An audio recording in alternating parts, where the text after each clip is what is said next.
Every time I go to someone's house, I use their toothbrush. God, I hope, please dox yourself so I can ban you from my house. Every house I visit, for a sleepover or even with friends or a quick hello, I go in the bathroom and use the toothbrushes I find. I don't know why I do it, but I just do. I put some toothpaste on it and just brush as I normally would, then put it back there. Low-grade sociopath. I know this is a place to get stuff off your chest in a relatively safe space, but this is the most foul, disgusting, degenerate schmidt I've ever read. The very thought of someone using my toothbrush and putting it back makes me nauseous. Yeah, you can spread saliva and even bloodborne diseases like herpes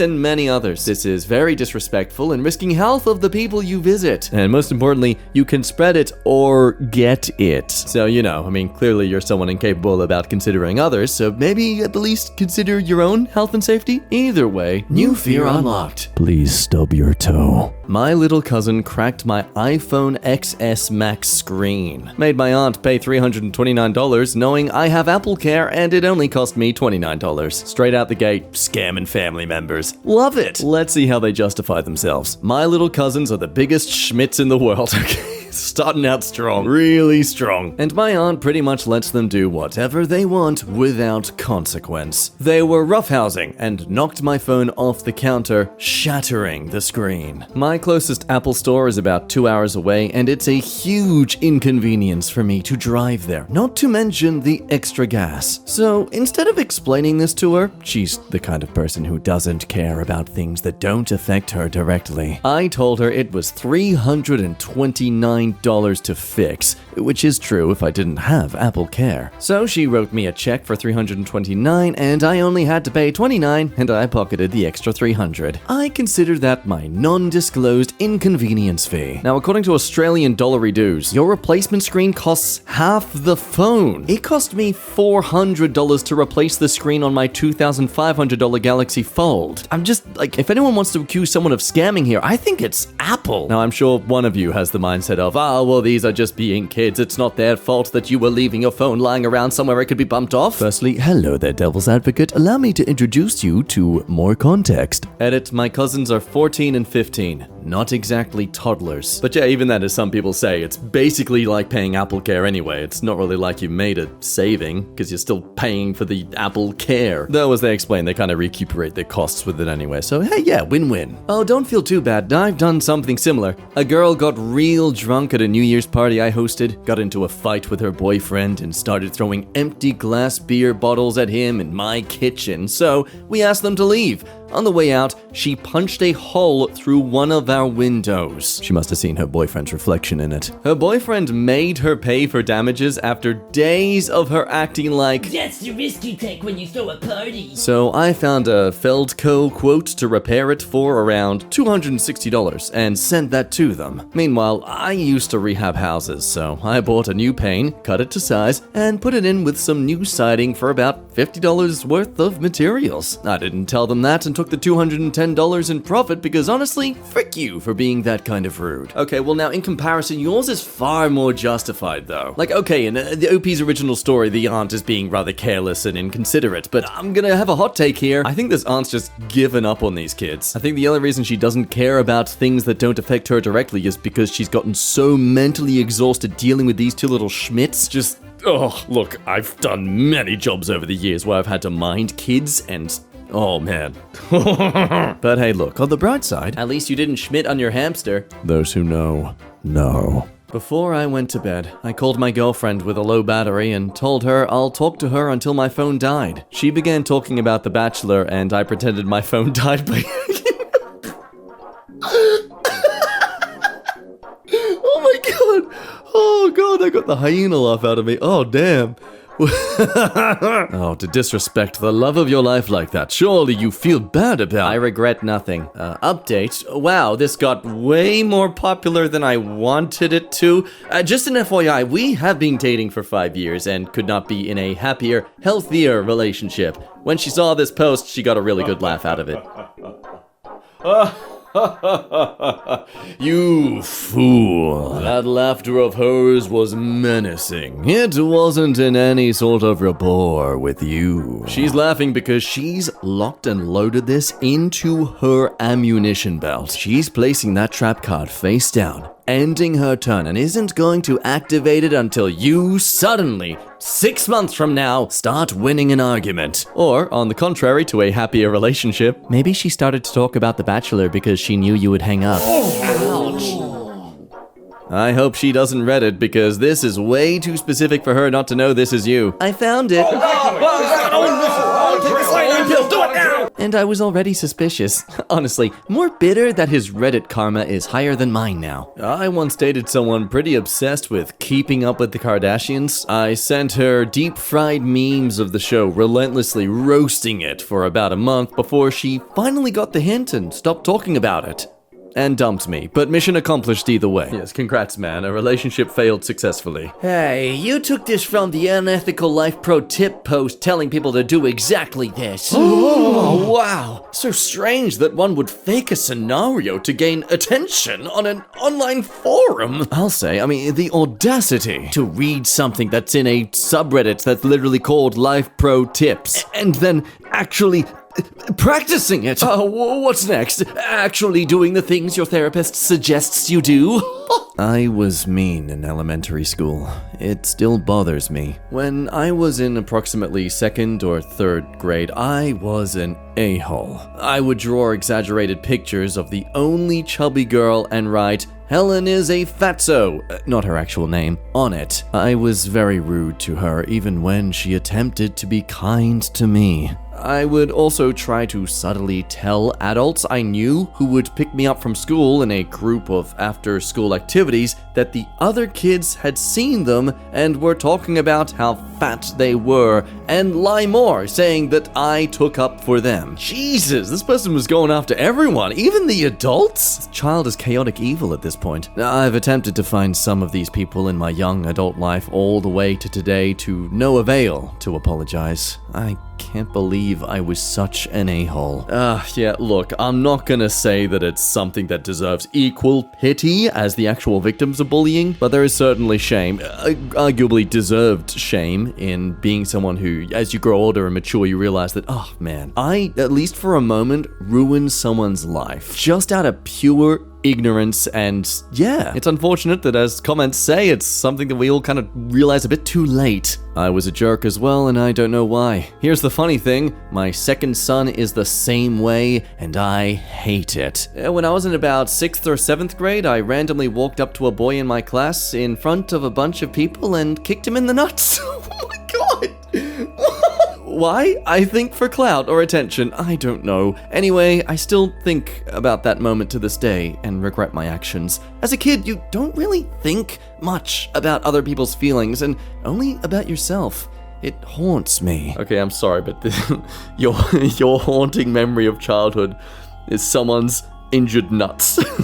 I fibbed about being a chili master, and now I'm in over my head. Alright, I need to come clean, because this is becoming a bigger ordeal than I ever thought it would, and either getting it off my chest will help, or maybe someone has some advice. I was in the office the other week, started a new position a couple of months ago, and some of my coworkers were talking about cooking.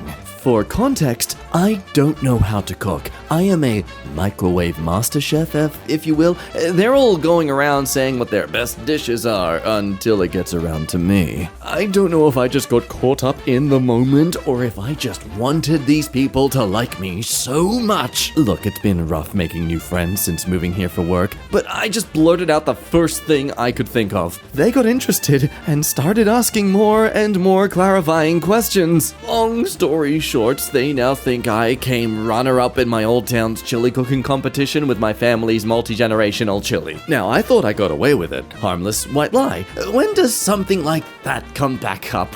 Well, yesterday apparently. Just my luck, one of my coworkers' HOA is holding a charity chili cook-off, and now the office is trying to convince me to enter. It's your chance to actually win one now, and it's for a good cause. I'm screwed. I tried to act excited and told them I'd consider, but I am serious when I say the most complicated thing I've ever cooked was hamburger helper. I'm considering asking my wife to help me. I haven't told her about the situation yet, but I know she's going to get a kick out of it and laugh at me for being a dumbass. She's never made chili for us, but I imagine whatever she can come up with will be miles ahead of any slop I could put together. Anyone got any better ideas? You heard the man. Internet sleuth whose diet consists 90% of noodles. Go! Do you have a Costco? They have chili in their prepared food section and it's really good. Doctor it up with some salsa or sweet pickled jalapenos. God, that would look so... Okay, look, to be fair, it is chili. I mean... Does it ever look aesthetic? Well, they won't recognize if you repackage it and alter it slightly. I judged a barbecue competition a few years ago, and one of the categories was chili. Costco chili is far better than most of the 15 entries I tried. It looks homemade. There are big chunks of ground beef. I like to add salsa. Well, thank you for that advice, pretty mum. Not to dox you, but please tell us where you live so we make sure to never try the chili in your local area. But worst case, you could still try to make chili, just don't let anyone taste it. The Office Kevin's chili scene. Bring in a gigantic tub of terribly store-bought chili and make a huge show of it, then accidentally drop the pot and spill it everywhere. Here's the chili, everyone. Oh, great, thanks, I dropped it all over the floor. Oh, it's ruined now. Don't worry, OP. I know you put in a lot of effort making this. Oh, sure did. Everyone grab some spoons. There's pieces that haven't fallen on the floor completely. OP, why are you unbuckling your belt? Oh, my pants fell off. My bum's gone all over the chili. Oh, because no one's gonna eat it now. You know, technically your desk has more bacteria. No one's gonna eat it now. I have been lying to my mom for 2 years about me graduating high school. It's a long story, so I'll get to the point. Basically, I was a very horrible student doing drugs, primarily marijuana and perks. I was out hoeing around with women, just having goofball smecks. I never paid attention in class. I always left whenever I wanted. The administration got so used to it that they would open the door for me and let me leave. Fast forward to when I'm supposed to graduate. I purposely fall down the stairs, injure my arm so my mom can come with me to the hospital, and I had my friend forge me a fake high school diploma, a copy of his, but photoshopped with my name, etc. I tell my mom my friend got my diploma, he grabbed it for me. I truly only attended a full day of school twice. Now I'm 20, working under my uncle in his landscaping business, but the guilt still haunts me to this day. Dude, I'm in two minds with this. On one hand, yeah, you're an idiot, but then also I pity the pressure that gets put on to the youth of, like, I remember finally graduating high school. I learned that someone I knew from my year level who never bothered to put much effort in, they got the same qualifications I did in high school just by doing a 6-month course for uni. Like, I could have just left high school 2-3 years early and just done that at uni, and I would have the same qualifications and at least 2.5 years of my time back. It's just, you realize that, and you think about all the stress and depression and mental health that was absolutely demolished by fearing high school was going to determine your future entirely. Though, as comments here say, well, if you really regret and you want to change the situation, you still can do it. It would require to cut from your personal spare time, but you are not only fooling your mom here, but first of all, you fool yourself. You limit your future career. One day, you'll be fed up with no possibility to grow further in your field. I know I regret what I did at least, but if you prefer to learn it the hard way, it's your call. Yeah, you may as well tell her. You're 20 years old now. Man up. You're working landscapes, so that is an admirable profession. But just let her know you were sorry for the deceptive behavior, but you were not thinking straight. Consider a GED, just to get it over with. You may want to be a certified landscaper someday. She is your mother, and, well, she will forgive you. Okay, that is good advice, but that last sentence clearly comes from a family life that didn't have a terrible mother. Get yourself that GED first, then let your mother know. You know, it's kind of like a, hey, I accidentally obliterated the wall in the house, but I fixed it before you came home, so all good. Hey-oh, I dropped out of high school, but then got my GED and went to community college, then transferred to a 4-year university. Fricked up, you lied and all that, but you can't change what you already did, so just make better decisions moving forward. You can do it, bud. Oh, let me just add a bit of a reverb to that line for you all. You can't change what you already did, so just make better better decisions moving forward. That's for all you cheeky little buggers watching this video who have some sort of regrets or embarrassment from choices you made in the past, okay? Trust me, you're not alone with those feelings. I'm with you in solidarity. I said that reverb part while looking at a mirror. I sometimes go into the Apple store and flip all the photos upside down on one particular iPad. I used to be the kind of person who set all of the egg timers ready to go off just after I'd left the store. Nowadays, I just turn up the volume on a number of different iPads and set alarms and timers ready to create chaos and confusion after I've left. These kind of people are the true Walking Phoenix's jokers of society. One time in an airport, I paired my phone with the speakers they had on in the text shop. Oh no. I left the store and sat near enough to maintain connection. I then used this power to play Rick Astley at full volume. Every time they turned it down, I was able to turn it back up again from my phone. They connected their own phone, I could just reconnect from where I was sat. Eventually they had to just switch it off and the store was left silent. Another time I was in a shop that had these little lockable boxes for sale with tiny keys still in the keyholes. So I locked a box and I put the key into another box. Then I locked that box and put that key in another box. And I repeated this for another 5 boxes, leaving behind a treasure hunt of small locked box mystery. I walk among you, a regular Joe, but a darkness lies within.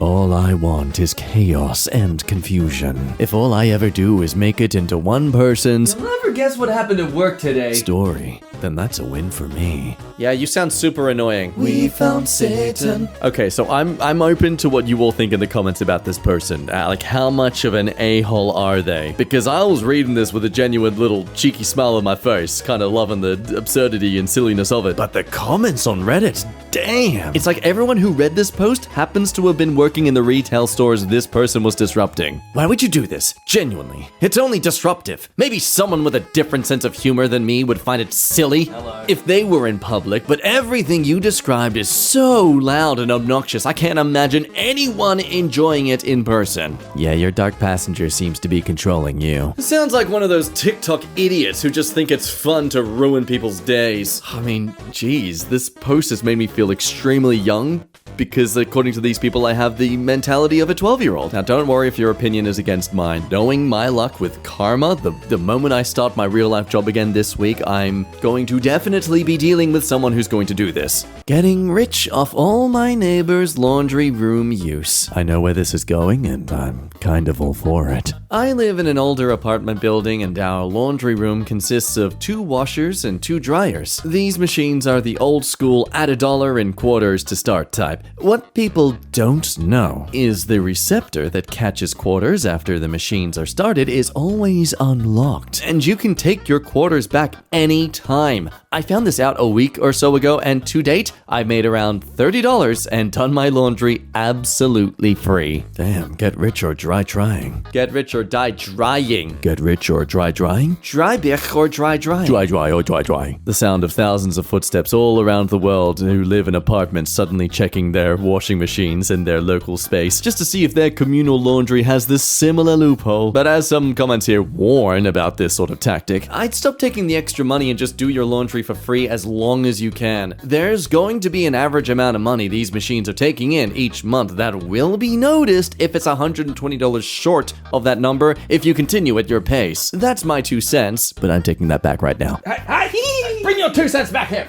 Yeah, speaking of unethical life pro tips, I don't know if it's the same for modern payment laundry machines, but for many, if you just figure out the serial code for the machine, apparently you should be able to find the correct key to buy online to then just be able to access it whenever you want anyway. Oh yeah, this happened at an apartment I work for. We installed cameras in dark corners. The tenant was evicted, as well as another one that was peeing down the drain. Oh! I leave early every day and do about 5 minutes of work. I do little to nothing every day at work. As I watch my coworkers stress about their work, my biggest accomplishment today was that I went pee on all 6 floors.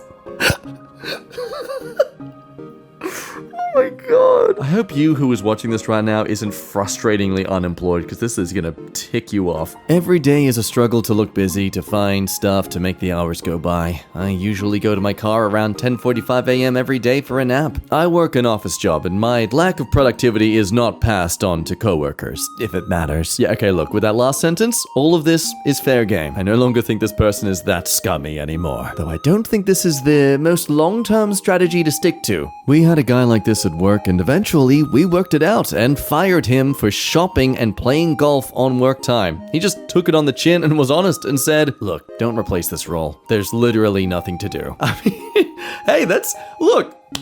Yeah, you know, I'd give him a bit of a little applause as I fired him. He's an honest man. I appreciate that. That's what we need in this company. You're hired. Wait, I'd have a love-hate relationship with this. It's nice to be able to do nothing sometimes, but when you're still tied to the place for 8 hours, that nothing is spent not doing things you actually want to do and making it look like you're being productive. I still don't know if I'd trade it to be super busy, though. Yeah, okay, my personal relation to this, I was in a touring ABBA tribute band all over Australia for about 6 months. I'm not kidding, here's a photo for reference. Really long story short, I can't play piano, it was just a backing track. And my god, how amazingly boring it is to be on stage faking it. To this day, I still habitually yawn whenever I hear Fernando. Oh, I had work like this for a while after another business unit last minute canceled a project I was supposed to be 75% on for 6 months. Honestly, it wasn't too bad. Manager understood and tried to find more projects for me, but they never really took much time. I'd go in, hammer out what tasks I did have in about the first hour,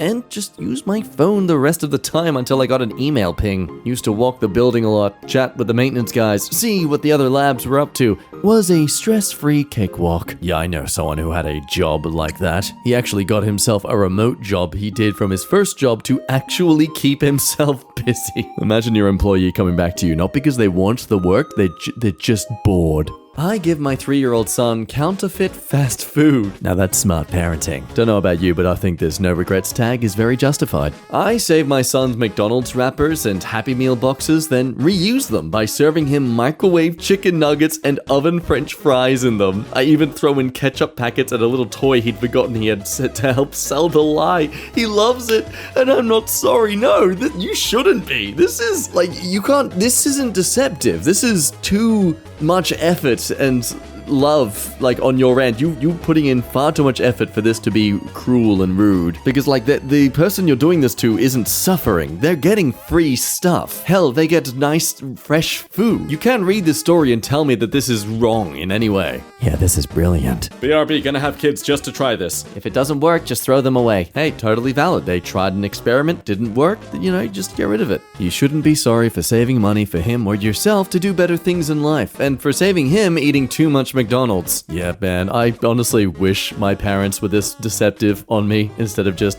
constantly abiding by my sulking. Oh, I've heard of doing this with the name brand cereal too. Put the bagged generic stuff in the one brand name box and reuse it. Oh my god, if I ever have kids, I'm gonna be such... I'm gonna be such a scalper. They're gonna grow up thinking I got them the most premium stuff when I was just being like a homeless person going through garbage bins, finding any empty boxes. Oh, perfect. This toilet paper's only 10% used. I got caught shoplifting, and the cashier was a guy I matched on Bumble.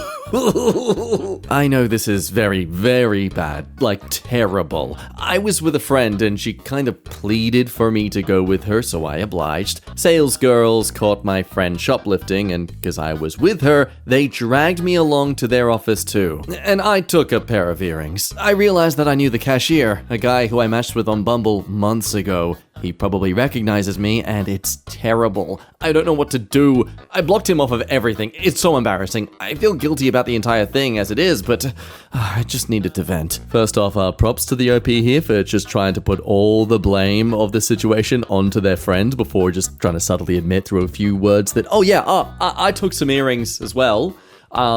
Yeah, but my friend pleaded for me to go with her with all this, so I obliged. Yeah, it was out of my control. Edit. I didn't get arrested. They just recorded our info and got banned from the store. I know, I messed up. I talked to my friend about this, and to be honest, the guilty conscience is already eating away. I'm in my late teens, and my friend is also in her late teens, but a tad younger than me. I can make up some lame excuse as to why I did it, but I'm not even gonna bother sugarcoating it. As to why I mentioned my friend in the first place, look, I am by no means trying to shift the blame onto her, I called it, but rather giving you an insight into my point of view. What I did was illegal and wrong, and I take full blame, and I'll learn from my mistakes. This is r/confession. My guilty conscience is beyond overwhelming, and I know this is karma, but giving me death threats isn't exactly putting out the fire. Jesus! Who would read this and think, yes, this is, out of all the people out there, committing the most heinous of crimes, you, for taking some $5 item from a convenience store. Well, you certainly deserve the electric chair. Girl, why are you blaming your friend when you stole something too? Also, I promise the rando from Bumble does not care. Yeah, you gotta admit, it's kind of weird how this whole, the title is all about some guy from Bumble, but he's mentioned,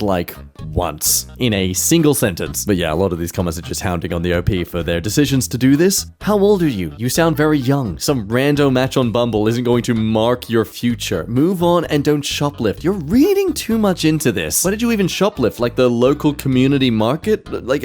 Does everyone go to this single store? Is this where everyone collects their news for the day? You're scummy for stealing, but I mean, it's not that horrible. Yeah, the part where you might have a criminal record should be your concern, not the rando Bumble match guy. I would steal money from the till when I was a teenager. $50 every day. So we have a duopoly in Australia. Ooh, an Australian. I can remove my habit to speak these in an American neutral tone. We have a duopoly in Australia when it comes to supermarkets. I was at the legal age to work, about 15, and would find it absolutely insufferable to stand in the one spot serving people for 4 hours. Time went incredibly slowly. I spent a lot of my time calculating how cash was going through my till per hour, and then how many tills there were in the store. Then how many would be in my city. I can't remember the numbers, but it was a frick ton of revenue. And these guys were operating on very, very healthy margins. Not that it justifies what I ended up doing, but it certainly helped my conscience. On top of this, the till would always be off by $20 to $50 each time it was counted by the supervisor.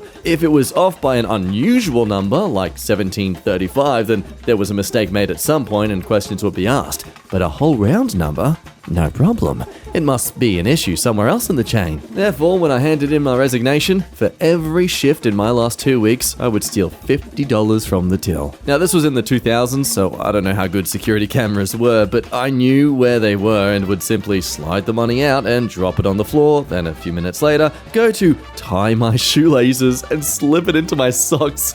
Bro's acting like he's working at a prison. That $50 would go to buying lunches at school, and when I got change, shouting my friend a can of cherry Coke from the vending machines. I do not feel bad about doing this at all. Now, I just gotta say, as a fellow Australian who would have to deal with the costs like this, good on you. Coles and Woolworths literally made profit during COVID, but apparently still need to drastically inflate the prices over the last 4 years. Now, no, I'm not encouraging my fellow Australians to just go ahead and shoplift when they can. I'm just saying, make sure you didn't match with anyone who worked at those supermarkets on Bumble. Yeah, I used to pretend to scan, but not actually scan many items for poor-looking people, like meat and stuff. It got to where I had regulars who would only come in when I was serving. God, I hated that job, but Robin Hooding during it made it bearable. Okay, but this does get people somewhat skeptical. I mean, first and most importantly, frick Colesworth. Absolutely, Captain Ducky. But okay, how would the till always be off by $20 to $50? Everywhere I've worked with a till, if it was off by even 10 cents, it was an issue. If you wanted to steal money, you had to just not ring stuff up in the first place. Hey, lion. Now, I've never worked at either of these, so any Australians you have in the comments, let us know down below just how pedantic they can be about this stuff. I did similar at Video Easy by adjusting deals within the system so the till wouldn't be out. I was on $5.87 an hour in around 2008. Fairly underpaid, I think, so I felt somewhat justified. I framed a kid. Oh no. Oh, we're in confessions. This one's gonna be real bad. I was dating this woman who had a kid. Oh my god. Mind you, I don't mind children, but he was being an absolute little to me all day. So we get him to bed, and she lets me sleep in since I didn't have to be at work for a few more hours. Then, I ate all of his fruit by the foot, but stashed all the wrappers and box under his bed. She asked me that night if I ate all of his candy and said no, but I saw him eating one before bed, and she grounded the hell out of him. Courtney, if you see this, Well, sorry. Feels good to get this off my chest. Wow, you're really weird, dude. Like, look, we've all been there. Not just like if a kid's pissing us off, but just in general, you know, we feel slighted. How do we get revenge, right? But dude, you were a grown-ass man. That's kind of pathetic and lame. I'm glad you got it off your chest, but whoo, you sad, dog. You sad. I once let a girl who thought I was her drug dealer give me a blowjob. Okay, you didn't let her do... Ooh, okay, let's see this. You read that right. I was partying at a friend's neighbor's house, and the guy and his wife thought I was their drug dealer. Big red. Full disclosure. I wasn't big at just 5 foot 7 inches tall, and my hair is just slightly red. Anyway, we ran out of booze and I was sent on an alcohol run. When I returned, the wife opened the passenger side door and jumped in my car.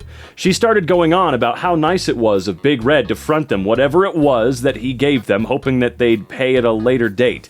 It was at this point I realized she was calling me that name all night thinking I was someone else. Despite my insistence that I wasn't who she said I was, she wouldn't hear of it and started rubbing my crotch before unzipping my pants and giving me the sloppiest drunken BJ of all time.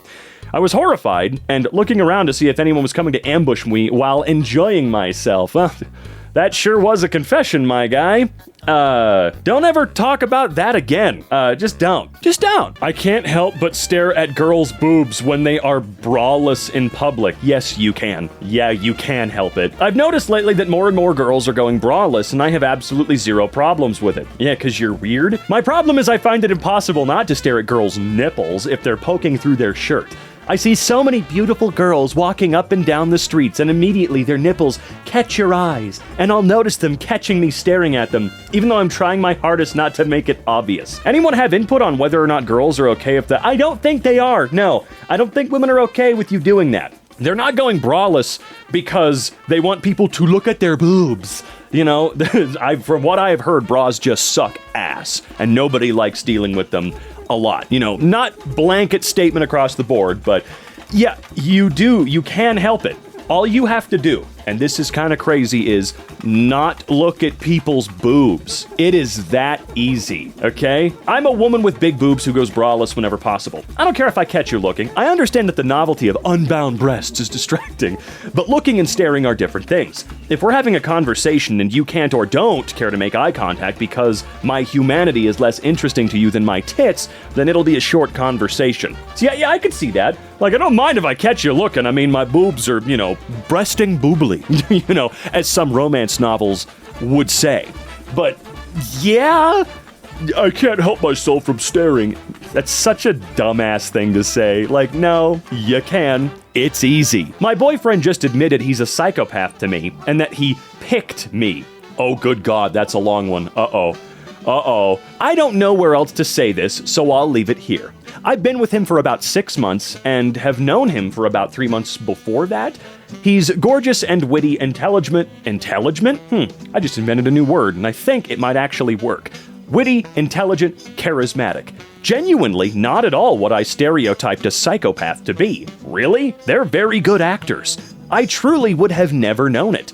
Sure, sometimes he can be a little cold, a little dry, and there have been times in our relationship where I'm expressing something he's done to express me that I'm catching the drift he genuinely does not give a f***, even if he amends it. My biggest clue, however, was watching him adapt insanely good depending on those around him. We've always been in the same friend group, so I've always seen him act a certain way, behave a certain way. And yes, being his girlfriend, I get to see a different side to him, but barely. 2 nights ago, I went to a work event for his work with him, and I watched in awe as he literally acted like an entirely different person. Everyone loves him because he was acting exactly how they wanted him to, needed him to. The jokes they told that I could have sworn he would think were heinous, he laughed at and made similar jokes. Topics of discussion he does not care for, they brought up, and he talked with them feigning amazing interest. It was like he had morphed into this amazing person for them. One nothing like the person I was used to. I asked him about it on the drive back to mine. He tried gaslighting me. He acted normal. I didn't buy it. I didn't invite him to mine like I always did, and I guess that's when when he figured I was mad. He didn't contact me for 2 days. My boyfriend had upset me, and he didn't care to contact me, Kay. Then he ended up showing up and insisting to talk to me, and he told me he was a psychopath. I laughed in his face and told him to get out. He brought his medical information with him. Stubborn prick to prove it all. The tests, the diagnosis, all of it. I was floored. He told me that people like him are extremely good at adapting to social situations that serve them to fit into. Of course, being friendly and liked at work served him. It's why he's been promoted so fast. It's never a bad thing to have too many friends, so he masks and adapts when meeting new people and screens them to decide if he really even wants or cares to have them for a friend. I asked him, why me? Why had he made me his long-term girlfriend? And he simply said, I'm at a point in my life where I think I should have a girlfriend. Probably one I'll marry. I knew you for 3 months and I liked you enough, so I picked you. Picked me? He told me it was when him and I were walking back to mine, and I had made a joke he found genuinely funny. And he noticed he found me genuinely pretty, and he decided then and there, yeah, okay, I'll pick her. And boom, a month later we were together. I'm so confused. Does this mean he likes me? Does he love me? Is this as close to love as psychopaths get? I asked him if he genuinely loved me, and he said, I would marry you. Doesn't that answer it? No. I said I needed time, and he just left. I realized he literally doesn't give a shit, so that's why. But he is giving me time. I love him. I don't know if I could live with this. I'm just confused, and I don't want to tell anyone just yet. I feel embarrassed that I never figured it out. Anyways, leaving it here. Good lord. That is a lot. That is so much to take in. I'm gonna have to sit on that for a while myself, because when it comes to psychopaths or psychopathy or sociopathy, stuff like that, you only ever see it in movies and TV shows, generally associated with a guy who is a serial killer or something along those lines. You know, they become a murderer because they're so good at it, because psychopaths are just brilliant at being social chameleons and stuff. But, I mean, I don't know. I guess there's a lot more we all have to learn about what that actually means. My sister's boyfriend touched my boob. I was with my sister's boyfriend and his friend at the beach. He wanted to use my chest as a pillow. He then proceeded to push away my boob with his hand. He did this multiple times and said, "You don't mind, do you?" I didn't really know what to say and thought that maybe he found this normal. Maybe he was just really touchy with everyone in that way. He called me prude before and also said that he couldn't believe that I was my sister's little sister.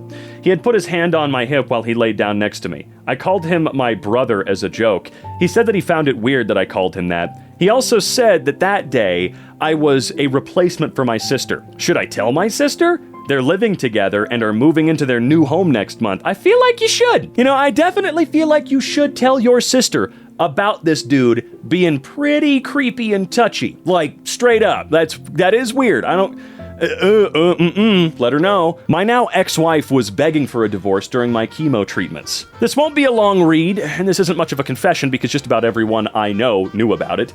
So, really, I'm on here to talk about it and hear everyone else's opinions and comments. You let me know if it's screwed up or not. So I was diagnosed with stage 3 Hodgkin's lymphoma back in November of 2022. This was a very treatable type of cancer, and my oncologist and other doctors reminded me every week, and it made me feel at ease. At the time, I was married to this woman of 5 years, together for 10 total. In the beginning, she was there for me and helped me every step of the way to get through this process of me having cancer. Keep in mind, as a grown man, internally I was a nervous wreck 24/7. I started my 4 cycles of treatment on January of 2023. After about my second cycle, I was feeling the effects of the chemotherapy. Puking every day, feeling weak and tired, hair and beard was falling out, and it resulted in me having to shave everything. During all that, we get into a fight, and it leads to her telling me she straight up is not happy in our marriage and that she wants a divorce. No matter how many times I've suggested that we get counseling of some sort, it just never seemed to interest her at all into trying. So by the time I was finished with my 4th cycle of chemo, I packed my shit, bought a camper, and set it up on my uncle's property. Luckily, I have really good family that helped me out every step of the way.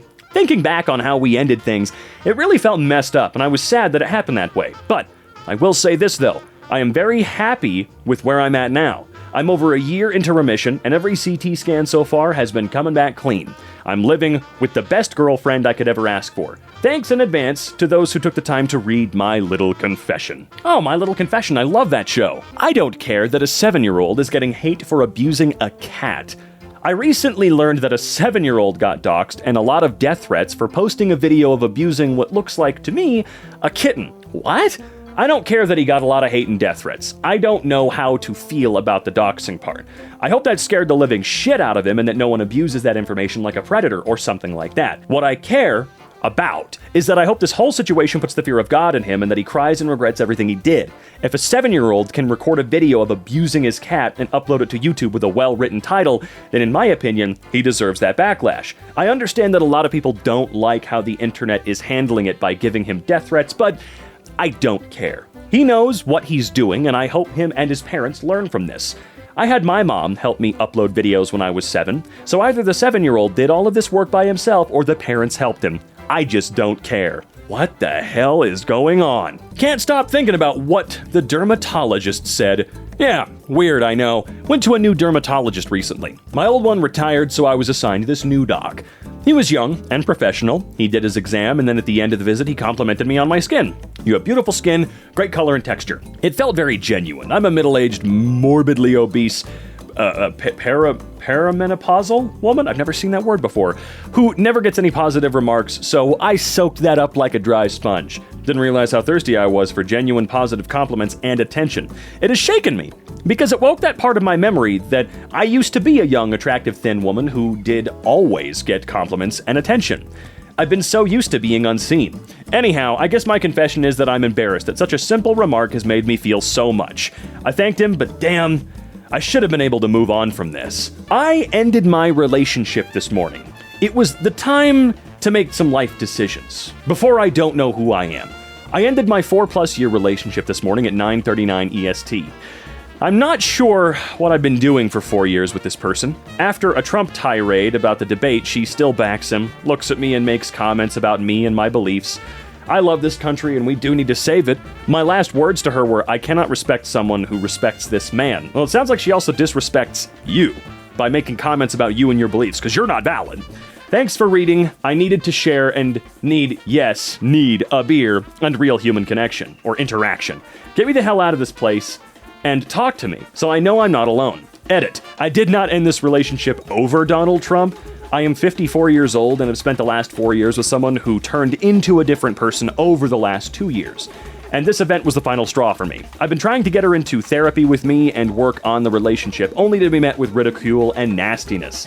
I made a decision that I needed to make, and I am venting as I am in the thinking process of the next chapter of my life. Actually, very smart edit to throw in there so people don't turn this into, oh wow, 'cause of Donald Trump. I mean, he was the last straw at this point. I'm a nurse. This may have been the worst thing I've ever done. Oh, jeez. I, 26, have been a nurse going on 5 years now. That's not a ton of time, but I've had my fair share of mishaps throughout my career. Currently, I work as a nurse at an outpatient surgery center. My job is to get the patient ready for their surgery and recover them afterwards. During the pre-op period, we connect electrodes to a patient's chest for EKG monitoring to monitor their heart throughout the procedure and during the recovery. After the patient has had enough time to recover, we take the patches off. This is where I messed up. I was taking care of a woman in her early 20s. For context's sake, she was small. There are 5 patches I needed to take off as I was getting her ready for discharge. 2 are at the corners of each side of the chest, 1 in the center, and 2 just below the breast on each side. The patient gowns at my center only tie in the back. Some places have gowns with buttons on the sleeve, which can be undone for easier access. My center does not have this. This then means that to reach the lower 2 patches, I have to loosen the gown and reach down in the front to get them off of them. In this particular case, this patient was somewhat shy and did not want to be exposed. Her mom was in the room with her and I offered her as much privacy as I could. I only slightly lowered her gown so as not to expose anything and blindly reached down to grab the last 2 patches. I pinched at what I thought to be the electrode attached to the patch. I was wrong. It was the unfortunate patient's nipple. I apologized immediately and quickly went about finishing my task while internally dying. For her credit, she did not really react too much besides turning a few shades red, as I am sure I had as well. I got the patient out and sent her on her way, unable to look her in the eye, and spent the rest of the day battling my embarrassment. I told my coworkers what I had done, and the story quickly spread to the staff. They all had a good laugh at it. It's not the worst thing in the world, and realistically, it wasn't that terrible of a thing to do, but it has definitely been the worst and most embarrassing thing I've done thus far. See, that feels kind of lighthearted in comparison to some of the other ones that we've seen on here today. I mean, I get that it was an inappropriate mistake, But it seems like the two of you went your separate ways and probably now have a story that you're comfortable sharing because it's kind of funny. You know, it's just a silly, oops, I messed up, you apologized, everything's okay. I regret having an open marriage. I'm 31 and female, married and have a daughter, so my husband and I had an open marriage for about a year. I love my husband, but he was the one that came up with the idea. Yeah, that's always a great idea. He knew I had kind of a hypersexual lifestyle before meeting him, so to make the story short, he wanted me to sleep with other guys. That being said, I'm falling for this guy I met. He's perfect. Everything. I still love my husband, but it hurts me to say that if I had to choose one for the other, I wouldn't choose my husband. When my husband wanted this, it spiced things up, but I started to see him differently. I'm just regretting the whole situation. I hope things can stay the same and not end up in a divorce or anything. I do love my husband so much, but it's not the same love I had when we first got married. Counseling, yesterday. Therapy, yesterday. I hate my wife for opening the marriage. Oh, wait a minute. I, 34, hate my 39-year-old wife. Jeez, okay. She suggested we open up the marriage a few years ago to spice things up. She invited a few women she was interested in into bed, and I ended up sleeping with her and them. I did not find any of them the least bit attractive and kinda went through the motions, and it was awful. She also initiated a foursome with a couple, and I just had to leave the room before doing anything and decided to close the relationship shortly after. Since then, every time we have sex, we do it doggy style because I don't want to see her face. She thinks I just enjoy having sex with her in her favorite position. I have recently found out she has repeatedly cheated with multiple men and women behind my back through Snapchat texts. It's like my whole relationship was a waste. I cannot remember why we got married because I cannot remember a time where I enjoyed her company. Good Lord. We do not hang out together. We do have no hobbies together. I refuse to watch any movies or TV with her, and I stopped drinking completely while she has to be drunk 3 to 5 times a week. I will be initiating a divorce soon, and I'm actually excited to do so. I was gonna say, this has to end in you leaving, for sure. It definitely seems like the healthiest thing, probably for the both of you. I will leave my wife within 2 days after being 5 years together. Throwback to her youth. Her father died in a car accident when she was 14. Got in a depression when she was 16, lost all of her friends and never had any people to hang out with or have fun with. Today, she turned out to be this amazing, beautiful woman who is now 5 years together with me. We're 2 years married and built a house 1 year ago. Last year, she changed her job and now has a lot of female colleagues from her age, 28, who love to party. She got totally addicted to partying. We got in an open marriage so she can have fun without being worried of doing something wrong. She postponed her child wish so she can continue having fun. She works 3 weekend days in the month and parties 4 weekend days in the month. My last year consisted of only waiting for her to wake up at 3 o'clock in the afternoon to just have a lazy day. I'm no longer number one in her life. She prefers partying instead of going on a day trip with me to the beach or the forest nearby. In the week, she works until 9 o'clock and wants to go to bed at 11 because she's tired. So almost no quality time during the week as well. I'm done. It destroys me only to see her having fun and not giving any attention to me. I said yes on everything she wanted to do to keep her happy, but she totally lost sight of my needs. We talked a lot about it and she understands, but she does not want to give up the life she has now. For the first time, she's happy and having fun, and she won't compromise. So now you all know. I don't know what to do. I will tell her the day after tomorrow that we are finished. I am bleeding inside. Greetings from a broken man. Well, she doesn't get to have her cake and eat it too, you know? I mean, that's... if she's just... like, what are you to her at this point? It seems like, as you pointed out, she's not giving you any attention. And look... You don't give your spouse every single ounce of your attention forever, but if you ignore them completely forever and go have fun without them exclusively, man, you guys aren't together at all. Edit. Thanks for all the support. I just want to add, it's funny to see how many people get stuck on the open marriage thing. This doesn't affect us. We had some arguments, yes, but we also had some fun with it. The major problem here is she prefers partying above spending quality time with me. Going out is for her a possibility to run away from her emotional problems, and she got addicted to it. We lived together, and in 7 days, there might have been 16 hours where I see her. See, yeah, that's fucked up. Update, I went 2 weeks on holidays to Morocco, and just before that, I made the step and told her I want a divorce and my reasons. Only response I got was, okay, I understand. No arguments from her side. She didn't want to try and persuade me not to do it. Today, her mom called me and she is 100% supporting me and she regrets her daughter doing this shit. She tried to convince me that her daughter had some time alone and had to figure some things out. A friend of mine had a talk with my ex, and she admitted she misses me and she's not sure if this is what she wants. My ex went to southern France on holiday, just had a 14-hour drive, and texted me she is going to that club again. I made the correct call. This ends here and now. Nor her mom nor her friends can convince me that she wants or needs a chance to get me back. Good God. I lied to my coworkers about having a girlfriend so I can go home early and watch My 600-Pound Life every night, and my life has gotten exponentially better. Oh, that rules. I'm a chef, and I usually get off of work around 12 to 1. Usually, all the mates want to go have shots and lines at the local until we stagger back in at 14 for our, I love saying time like that, for our next shifts. And I've happily obliged all year. This month, I started leaving very quickly and going straight home. Originally just to save money. Usually right when I get home, My 600-Pound Life is on, so I started watching it and oh my God. Equally disturbing, motivational, and inspiring. I'm quite skinny, but one quote that sticks with me is, most people with addictions get to lie and pretend it all away. I don't get that option. Totally stuck with me. I truly believe if my addiction manifested itself, I'd be grotesque.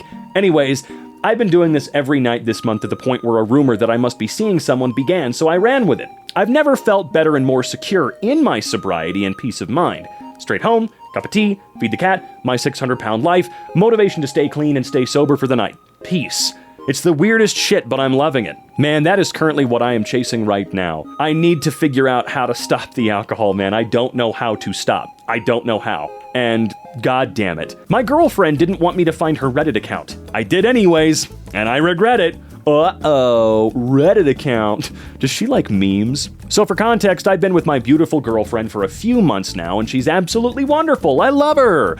Recently, we got onto the topic of Reddit somehow, and she said she uses it constantly. I asked her for her username, and she flat out rejected me and said no. We went back and forth a bit, and I decided to drop the subject. The next day, she gave me the username and apologized. When I searched the account, I discovered it had been made that day. That was an instant red flag to me, and my mind went to the worst places. I thought she was cheating on me using Reddit or something. No. Does she really really like something lame? Is she super into Warhammer? Okay, no. Anyway, I confronted her about this and she immediately went into defense mode and said it was to get me off her back because she has things she's not comfortable with me seeing. This started a huge fight where I blatantly said I knew she was cheating and she was so offended and stormed out. I figured if I'm gonna find out what's going on, I needed to see the phone for myself. I sent her an apology and we talked things out. A few weeks go by and I come home from work and she's passed out on the couch with TikTok open and playing, meaning her phone was unlocked. Cool, man. I went through the entire thing and found nothing, even in the messages with her friends. She was bragging about me. I finally got to the Reddit and my heart sank.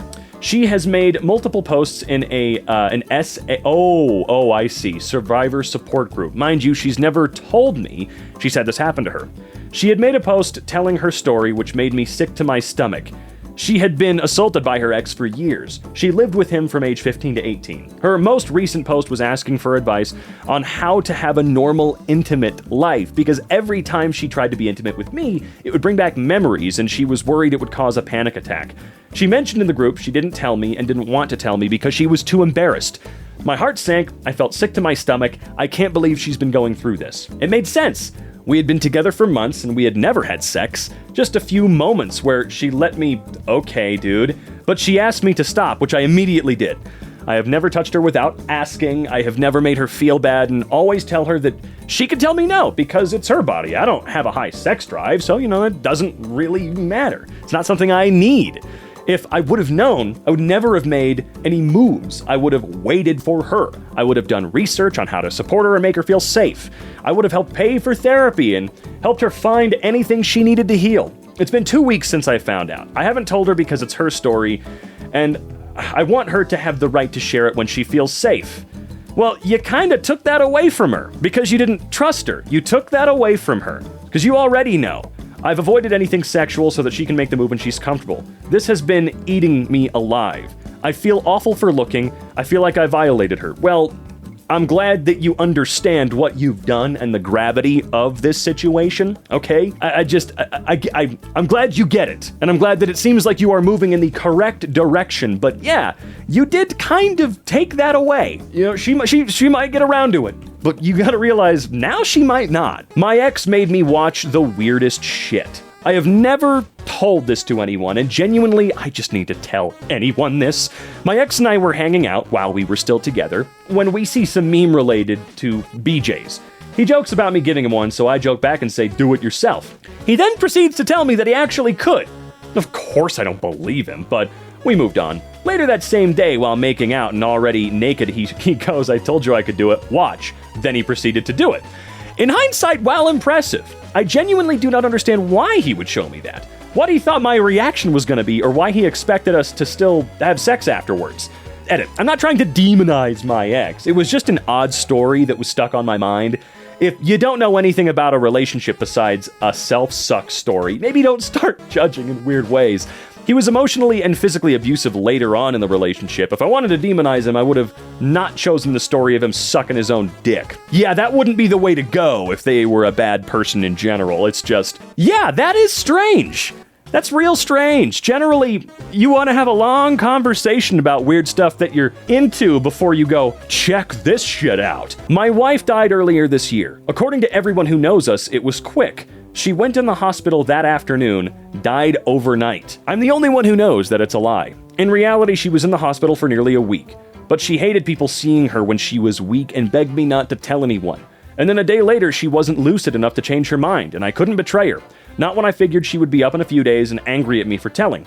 I told work I had COVID, so I couldn't come into the office, and worked from home or the hospital. She'd been laid off recently, with all the layoffs happening, and it had been quiet while recovering. So no one suspected anything. She was even in the hospital during my birthday, but I just posted on social media a pic of her present. Neither of us were the type to wait till the day of to hand it over, so I already had it. No one questioned it. I sat through the worst conversations of my life with the doctors alone, but I truly didn't believe she was going to die. She was young, we had time, I was wrong. An unexpected medical issue, and she's gone. No one knows still. I can't tell them, but I can tell anonymous strangers on the internet as I toast to our anniversary. So happy anniversary, baby. I'm nothing without you. Jesus. I never realized people wipe while sitting down. I mean, I do a handstand. I'm 34 years old, and a few months ago, someone was talking about teaching their kid potty training and said he was having difficulty sitting and wiping. And I said, well, why would you do that while sitting? Why not stand up? And he looked at me and says, no, sitting and wiping is the right way. Your cheeks are already spread. Anyways, I stand and wipe and never knew that was different from anyone else. I feel like we're about to have another wave of people that are like, well, I stand up when I do that, and it's going to cause a whole cascade of, it's going to be like this dumbass war of, no, you're an idiot if you do that. No, you're stupid if you sit. It's like, who gives a crap? Okay, I guess we all do. We all do, at least, once a day, hopefully. Jesus. I lied and canceled my Friday night plans by saying I was sick. I'm not. I'm just an emotional wreck because I discovered that in every childhood photo I have, I'm covered in bruises. As I was putting on my makeup to go out tonight, I tracked down a specific picture in one of my phone's photo albums. I found it, but then I zoomed in and made the realization. Went to the next one, same thing. I don't know how I never noticed before. I'm 27 now, but it's in every single photo if you look closely enough. Picture after picture of my toothy smile, messily cut bangs, and bruises. In a picture of me smiling with my cousins at my grandmother's house, I can see my mother's fingers imprinting on my arm. I remember that day. I remember that bruise. There's one of me standing on the couch. My bottom lip is split and my left cheek is dark red. I have my arms around my parents' shoulders and everyone's grinning ear to ear. I was about that age the first time my father tried to sneak in bed with me. Both me and my parents thought we were hiding it so well from everyone else. We were a perfectly normal family for the area. They used to send me to school with makeup on, brief me on the lies I'd tell to explain my injuries, and made it abundantly clear that if I ever told anyone the truth that they'd kill me. But it was right there. Nobody saw it. Nobody else knows. At most, my closest friends know that my mother hit me once because I've joked about it, but there is not a soul that knows the extent. I love my friends, but there's not a chance I could speak to them honestly about this. I've tried therapy several times. I've paid a lot of money to sit there and try and work up the nerve to just admit it, but then I can't. I end up lying for an hour and never going back. Maybe one day. Who knows? Maybe this Reddit confession will be a baby step in the right direction. Still, this is just a hiccup. It really sucks, and I'm shocked at how it hit me like a freight train. I was looking forward to the plans I bailed on. Hope they enjoy it without me. I'm going to allow myself to be utterly miserable tonight and then do something fun tomorrow. Honestly, even just typing this up helped calm me down quite a bit. If you made it this far, thanks for reading. Congrats. You're the only people who know my little secret. I appreciate that. Go enjoy your weekend. I'm gonna go wipe this makeup off now. Yeah, I mean, you were able to finally say it. Sure, it might have been to a bunch of strangers on the internet, but hey, as you said, a baby step in the right direction. Any step in the right direction is what you want, right? And this is a net positive. I will see it as that. Hopefully you're able to go back to someone like a real therapist again and finally go, this is what happened. And maybe fully get everything off of your chest and get those demons out of your head forever. Demons being your parents. Put my divorced parents who hate each other in the same nursing home. Karma is a Mom and Dad. I appreciate how you always included me in your childhood drama. It's very unfortunate that you two thought it was funny to act like kids while making me take on the role of an adult. The roles have now been reversed. You both need someone to look after you because you're elderly. It was clearly not going to be me. I hope you two can work it out and enjoy one another's company for the remainder of your wretched lives. Did you know your mother or father are in the same nursing home? Is the call I'm waiting for. Yes. I will now relax and savor my cold beverage. My mother accidentally emailed her will. She was a single mom to 4 kids, so I give her credit and cut her a lot of slack. More than she deserves. I sort of became the expendable child whose value was determined on how much money I gave to my mom to help her out. I hated that it was expected of me. I had something unfortunate happen to me and my family pretty much left me to die. I wouldn't have abandoned my family like they did to me. That led to estrangement. I didn't even know that my brother had 2 kids. My mom is getting older and is becoming a burden to my siblings. They're putting up with it because they're cleaning out her bank and retirement accounts and running up her credit cards. That's their relationship. Recently, they all asked me to chip in and help my mom out. Everything from doctor's appointments, taking her out for walks, and grocery shopping. I told my mother that I'm not doing all that for free. I'm not spending my time and my money to help you out when you're paying my siblings' bills and giving them cash. She said I'd be taken care of after she dies because she's leaving me a lot of money in her will. Over emails, I told her that I didn't believe her and asked her to send me a copy of this will. If I'm a beneficiary, then I should have a copy anyways. My mother is old and not as sharp. She accidentally did send me her will. This bitch excluded me. The whole scam was to convince me that I was going to be compensated for taking care of my mother, which would free up my siblings' time and would save money for my mom, who would turn around and give it to them. How can a parent ask their kid to take care of them and then exclude them from their will so the other kids who didn't help out can get a bigger piece of whatever was left? I called my mom out for trying to scam me. I'm not mad she excluded me from her will. She owes me nothing. But I also owe her nothing. I'm mad she would fuck me over. It's been 3 months since she's fucked up and not a peep. Yeah, I wonder why. She's embarrassed that she got caught. And I hope your siblings are equally as embarrassed, because are they even, like, grown-ups at this point? I doubt it. One of them's got 2 kids and they let your mom do this? Screw them too. I ate a battery as a kid and never told my parents. When I was a kid, I somehow ended up swallowing one of those small watch batteries. Don't ask me how. I panicked for a bit, but nothing happened. No pain, no problems. I just went on with my day like it never happened. I never told my parents, and to this day, I still have no idea how I didn't get sick or anything. Probably the dumbest thing I ever did as a kid that had 0 consequences. Well, I guess if you're gonna swallow any battery, that would be the lowest risk one to swallow. But I like that. I somehow ended up swallowing. Yeah, don't ask me how. I know you remember, and I know it's incredibly dumb and would probably be embarrassing. You were a kid, okay? You probably went, wonder what would happen.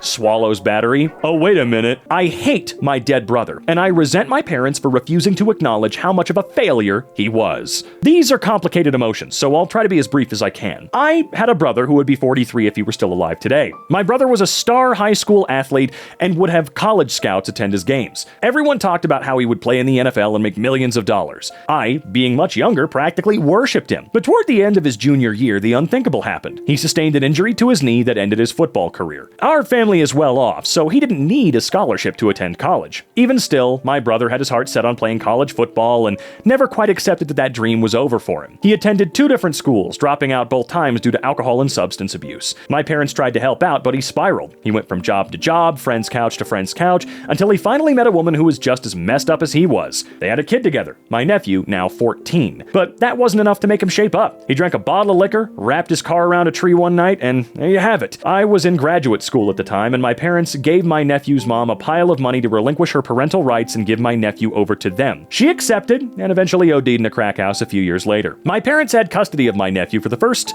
couple of years, but since they're both in their 70s and can't keep up with a young kid, he's lived with me since he was 10. I want to make it clear that I don't resent my nephew. I mean it when I say that he's the best thing in my life, and I look very much alike. My brother and I also look very much alike, and most people think that he's my son, even if they look at me a little what? For being so young with a teenager in tow. Last weekend was his freshman homecoming dance, and my parents came over to take a picture of him and his date. The comments they made were nauseating. So handsome. You look so much like your dad. He would be so proud. I stood in the background wanting to scream. What did my brother ever do for his son? Why didn't he think this wonderful boy was worth living for? Who's actually been there for my nephew for all of the big moments in his life? Not his dad, that's for sure. But of course, I can't say any of this out loud. My parents won't hear a word against my brother, and as for my nephew, I dare not say any of this in front of him because I don't want him to hate the part of him that comes from his dad. So instead, I confess these feelings to you fine people. Judge me, Reddit. I am glad that you confess these to strangers or these feelings to strangers and don't mention any of it to the family members. You know, he's allowed to love his dad. Your parents are allowed to love him too. As someone who's suffered from substance abuse, it's not always,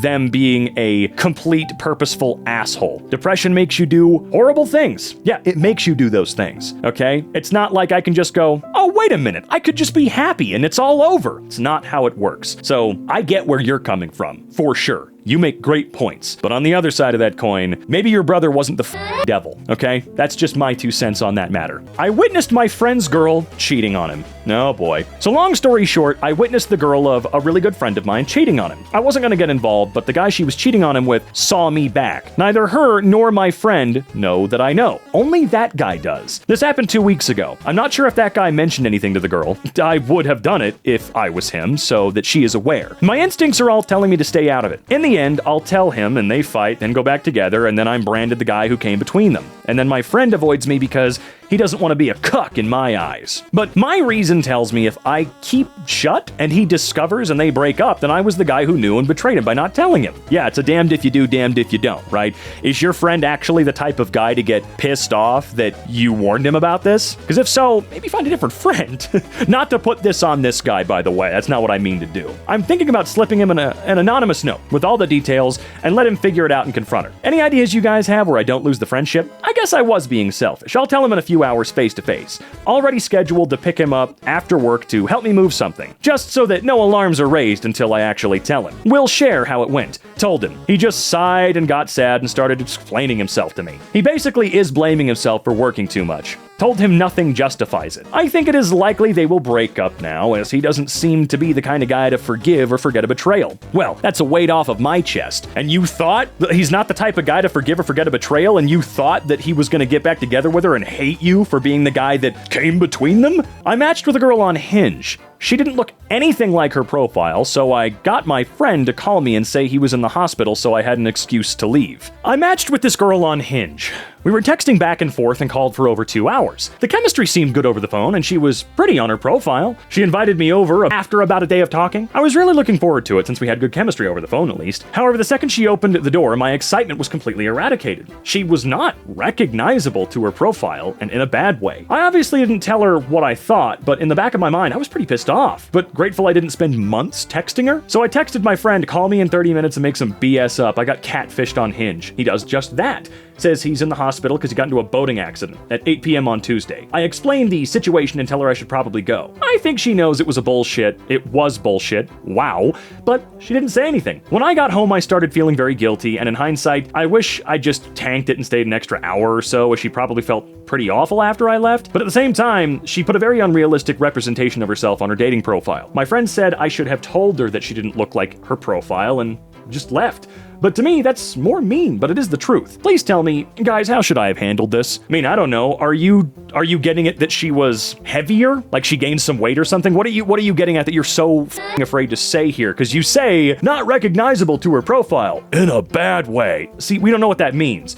Is she literally a completely different person? Or was it just an older photo or something like that? You actually spent that long? I've been there. I stayed, had half a drink, said the pics you shared are obviously not you. I appreciate it, but I'm leaving. Asked why. Said if you're willing to lie about something as basic as what you look like, that's something I'd find out immediately.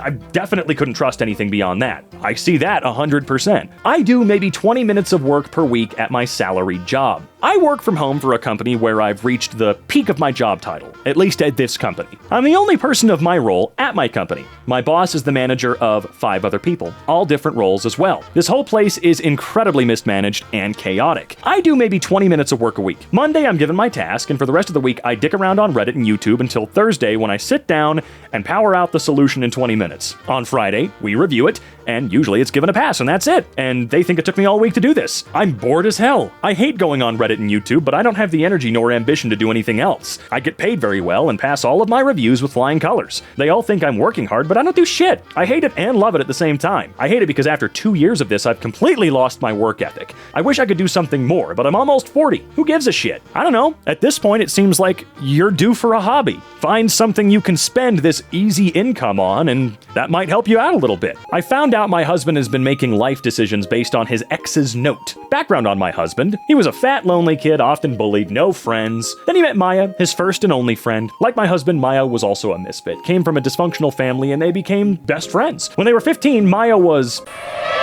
She was badly injured and in a coma for 2 weeks. The perpetrators, as they were minor, weren't jailed, I believe. They got out with minor punishments. This is the story I've heard from my husband and in-laws. Maya decided to end her own life right after she woke up and only wrote one letter of goodbye, which was addressed to my husband. I had never read this letter as I wanted to preserve his privacy, and it always felt too personal. On to my story. I've been noticing weird things about my husband for a while. We had our first baby when we were 27. I wanted to wait a little before our second, but my husband wanted one, and when he turned 30, he would mumble things like, it has to be 30, it should be at 30. At 30, I had my second kid, a girl, named her Maya. Now I often find him hugging her or crying, asking an infant if he is doing a good job at being a father. We have to go on yearly vacations. Even when our kids were babies and were busy, he forced us on a vacation. Now that he's turning 35, he insists we buy a bigger house. Again, keeps mumbling the house is at 35. Well, I read the letter. It was laminated and filed. He keeps it in a safe along with other important documents such as, deeds and whatnot. It was a very sweet letter. Basically thanked him for being there for her and that she concluded it with wishing he lives his perfect life. Life where he graduates at 24, marries at 26, has babies at 27 and 30, moves into a big house at 35, always goes on fancy vacations, ends with him being 90, reading stories to his grandkids. She also tells him to be a good father and husband. If he ever gets tired, she wants him to thank for her suffering because of her family. Now that I've read everything, and I know that my husband has been planning his entire life based on that letter, I feel so weird. I had to tell someone. I don't blame you for feeling weird. I don't even know. There's nothing I can or should say. I have eaten almost exclusively peanut butter and jelly sandwiches for years. You sicko! I'm 27 years old, a grown adult, and peanut butter and jelly sandwiches make up a solid 90% of my diet. Breakfast is a PB&J. Sometimes I'll toast the bread, mix it up a little. Lunch is 1 or 2 PB&Js, maybe with a side dish like an apple if I'm feeling really hungry. Dinner is 2 PB&Js. I take vitamins every day to make sure I'm getting my nutrients that I don't get from my sandwiches. It's not that I don't like other food. I've just never found a food I liked as much as them. When I still lived with my parents, I was careful to hide this habit from them. I would eat toast for breakfast every day, and lunch was, of course, my PB&J. When my mom made dinner, I would take a small portion and pretend to eat it, then have peanut butter and jelly later. God damn, you really like them. I mean, I do too, but Jesus.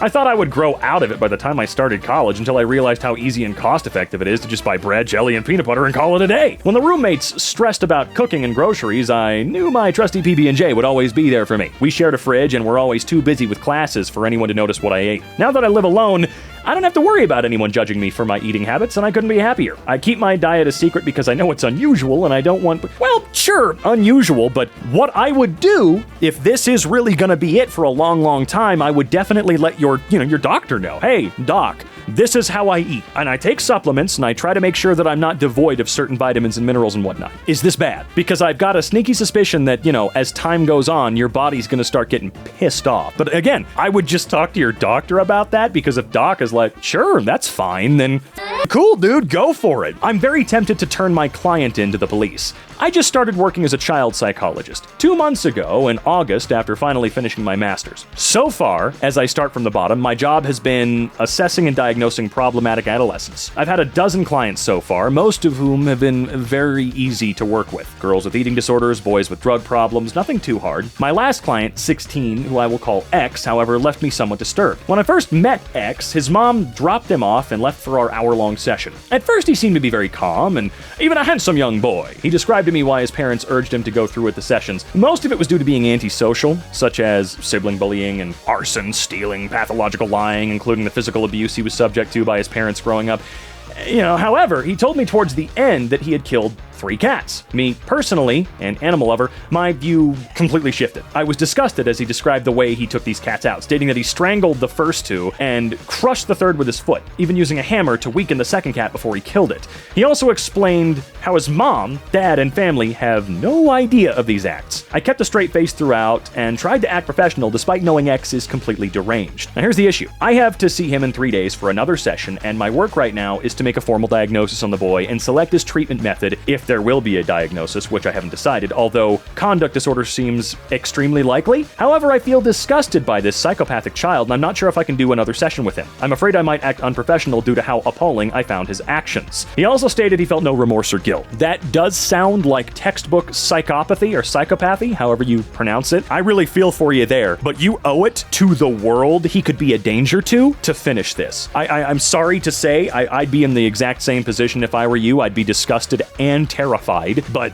again, like I said, you owe it to the community at large that he could start harming one day to finish this and get him treated really, really fast. Because he is going to start killing people. He is going to try horrible, horrible things aimed at people soon enough. And torturing cats to death is already a 10 out of 10 on the scale of what the fuck. But he's about to go to 11. Just give him like a decade and he'll be there, okay? So please, I hope that for the love of God, you went through and finished this job. 2 Redditors saved my life back in 2019. I'd gotten out of prison, landed a job, and moved out of a halfway house into my own studio. I became a functional member of society, so of course my family started asking me for money. I ended up losing my job, and due to my felony, I was hesitant to apply for jobs where I was qualified and would make good money. I thought I had an extra week of unemployment benefits, so I used what I had to help my family buy food, even though I wasn't living with them and none of them worked. The next unemployment check would cover my groceries and rent. Well, there was no next unemployment check. I had run out of benefits and was short on rent. I asked Reddit if I could return groceries a week after buying them, and Redditors were confused as to why I was asking such a weird question. I said I was short on rent money, and after thinking that I had another week of benefits, you see. 2 Redditors sent me $75, which was enough to cover my rent. I was not looking for money. I guess they pitied me. A few days later, I unexpectedly was offered a job making $35 an hour. My last job paid me $17.50. I managed to pass a background by faking some stuff. The pandemic hit, and my position became remote. I ended up moving out of my shitty studio with no kitchen sink and view of the parking lot into a spacious apartment by the ocean with fireplace and oversized tub. I've been at my job and my apartment ever since. I cannot emphasize how that $75 saved me. I would have killed myself before living on the streets, and this was before COVID. I know I'm an outlier, and most people would have blown it on other things, but I wish I could let those 3 people know. It was a white girl and an Asian guy. They helped me more than my own family.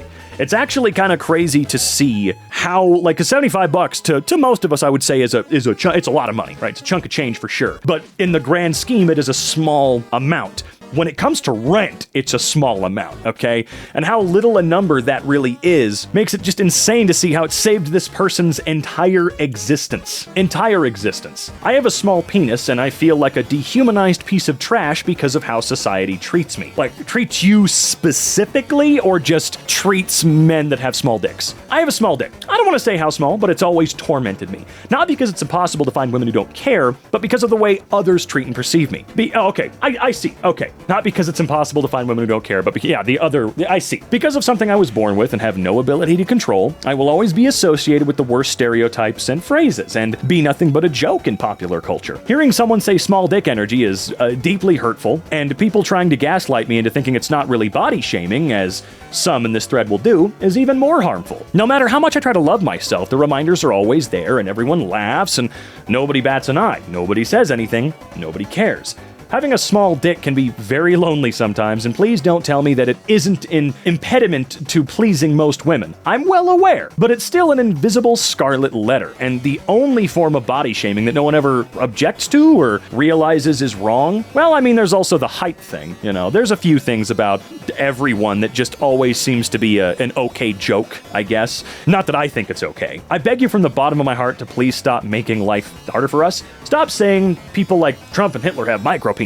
Stop saying people have small dick energy. Stop treating it like it's the worst shame any man could ever have. Stop dehumanizing me. Look, there's not really anything I can say about this one without suddenly people going, hey man, we didn't ask, so I'm just gonna move on. But I get where you're coming from, but I could also see it being more lighthearted than that. There was a guy once I genuinely adored. I had a huge crush on him for years and wanted to date him so bad. He was so sweet and single and all around a great guy. I'd been subtly trying for years to go out with him, but he never agreed. Finally, I just straight up asked if he'd want to go out on a date. It was fantastic. I was so happy. And afterwards, I wanted to kiss him and went for it. He froze and pushed me away, accusing me of making fun of him. I was so confused. I wanted to kiss him and maybe more. Why would he think I was being a dick? He said it was obvious that I was trying to see for myself how pathetic he was, and he'd given me the benefit of the doubt, but now he knew I was just like the other whores who led him on so they could laugh at him. At this point, I was confused and crying. I didn't understand. I asked why he would think this way. I really liked him and had wanted this for years. Why would he think I, as a friend and possible lover, would want to hurt him? He didn't answer, just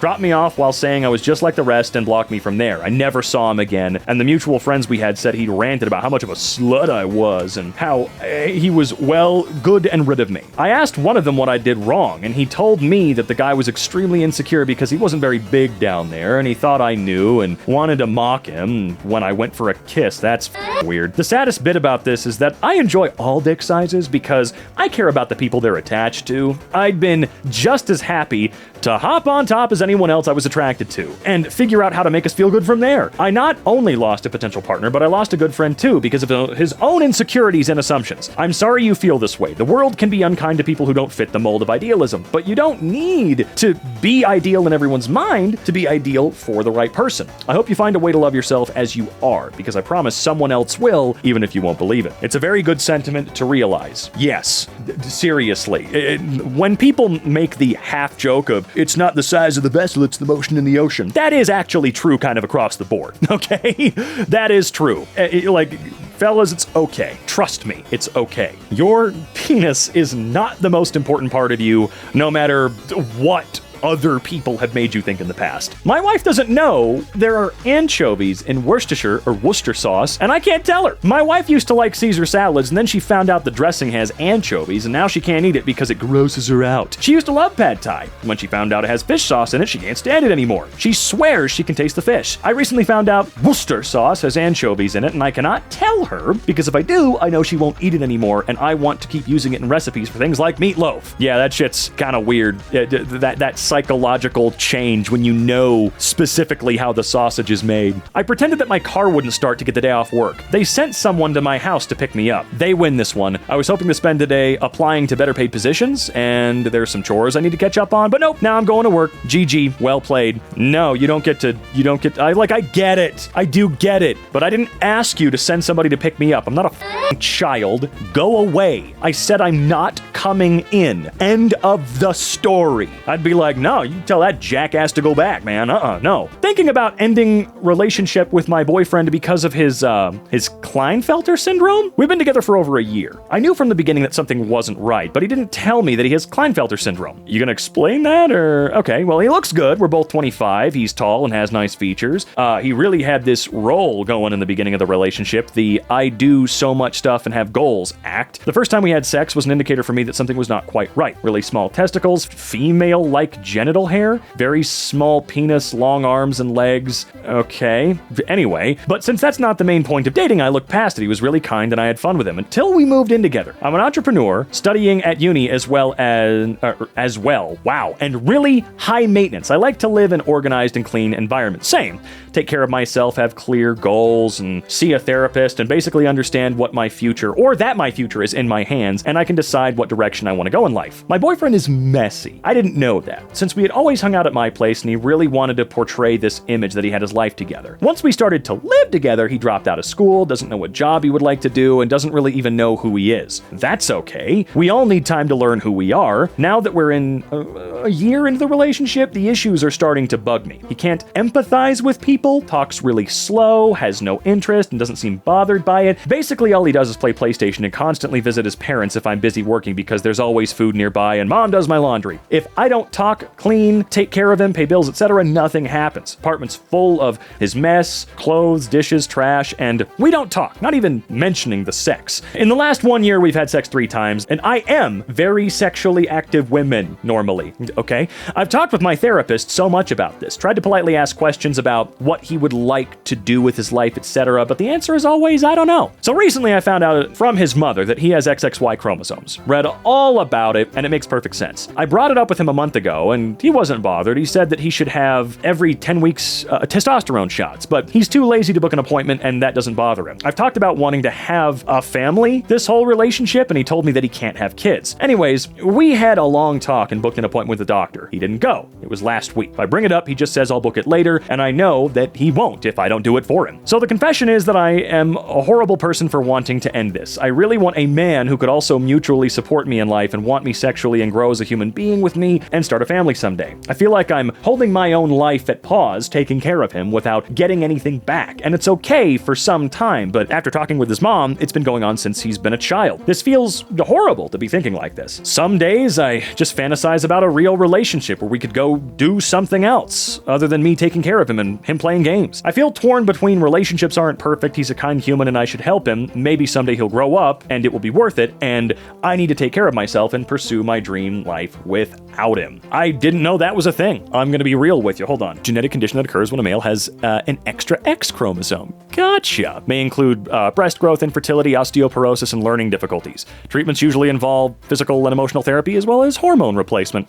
I had no idea. It seems like it's pretty rare too. Oh yeah, I don't know. I'd look to the Reddit comments for that one because ain't no way I'm gonna be of any help whatsoever. I forced myself to have a miscarriage behind my husband's back. You might have clicked on this thinking this was some sob story about maybe not being able to afford an abortion. Maybe something like, I had to escape a relationship? This isn't that story. So you were warned, and I don't give a fuck about what the comments have to say. I'm 27, and I've been with my husband since I was 23. I've known since I was 18 I didn't want children. I like kids, just not for me. I'm too selfish, too independent, and like quiet too much. I get it. I've always told my husband that I don't want kids. I'd never want them, and if he wanted a child, we shouldn't be together. He's a criminal lawyer and loves his job. He didn't want kids either. Always maintained that, so together we were happy. I'm on the pill. Half the time he pulls out, shit happens, and I ended up being pregnant about 3 months ago now. Looking down at that positive in the test, I took it as a half-assed joke. It felt like a death sentence. I ran out to tell my husband. It's something he should know. What did he do? A man who deals with horrific criminal cases and never sheds a tear started crying because he was happy. I was disgusted and he was happy. He was hugging me and kissing me, and when I told him I thought he didn't want kids, he said he hadn't until the possibility of a child was here,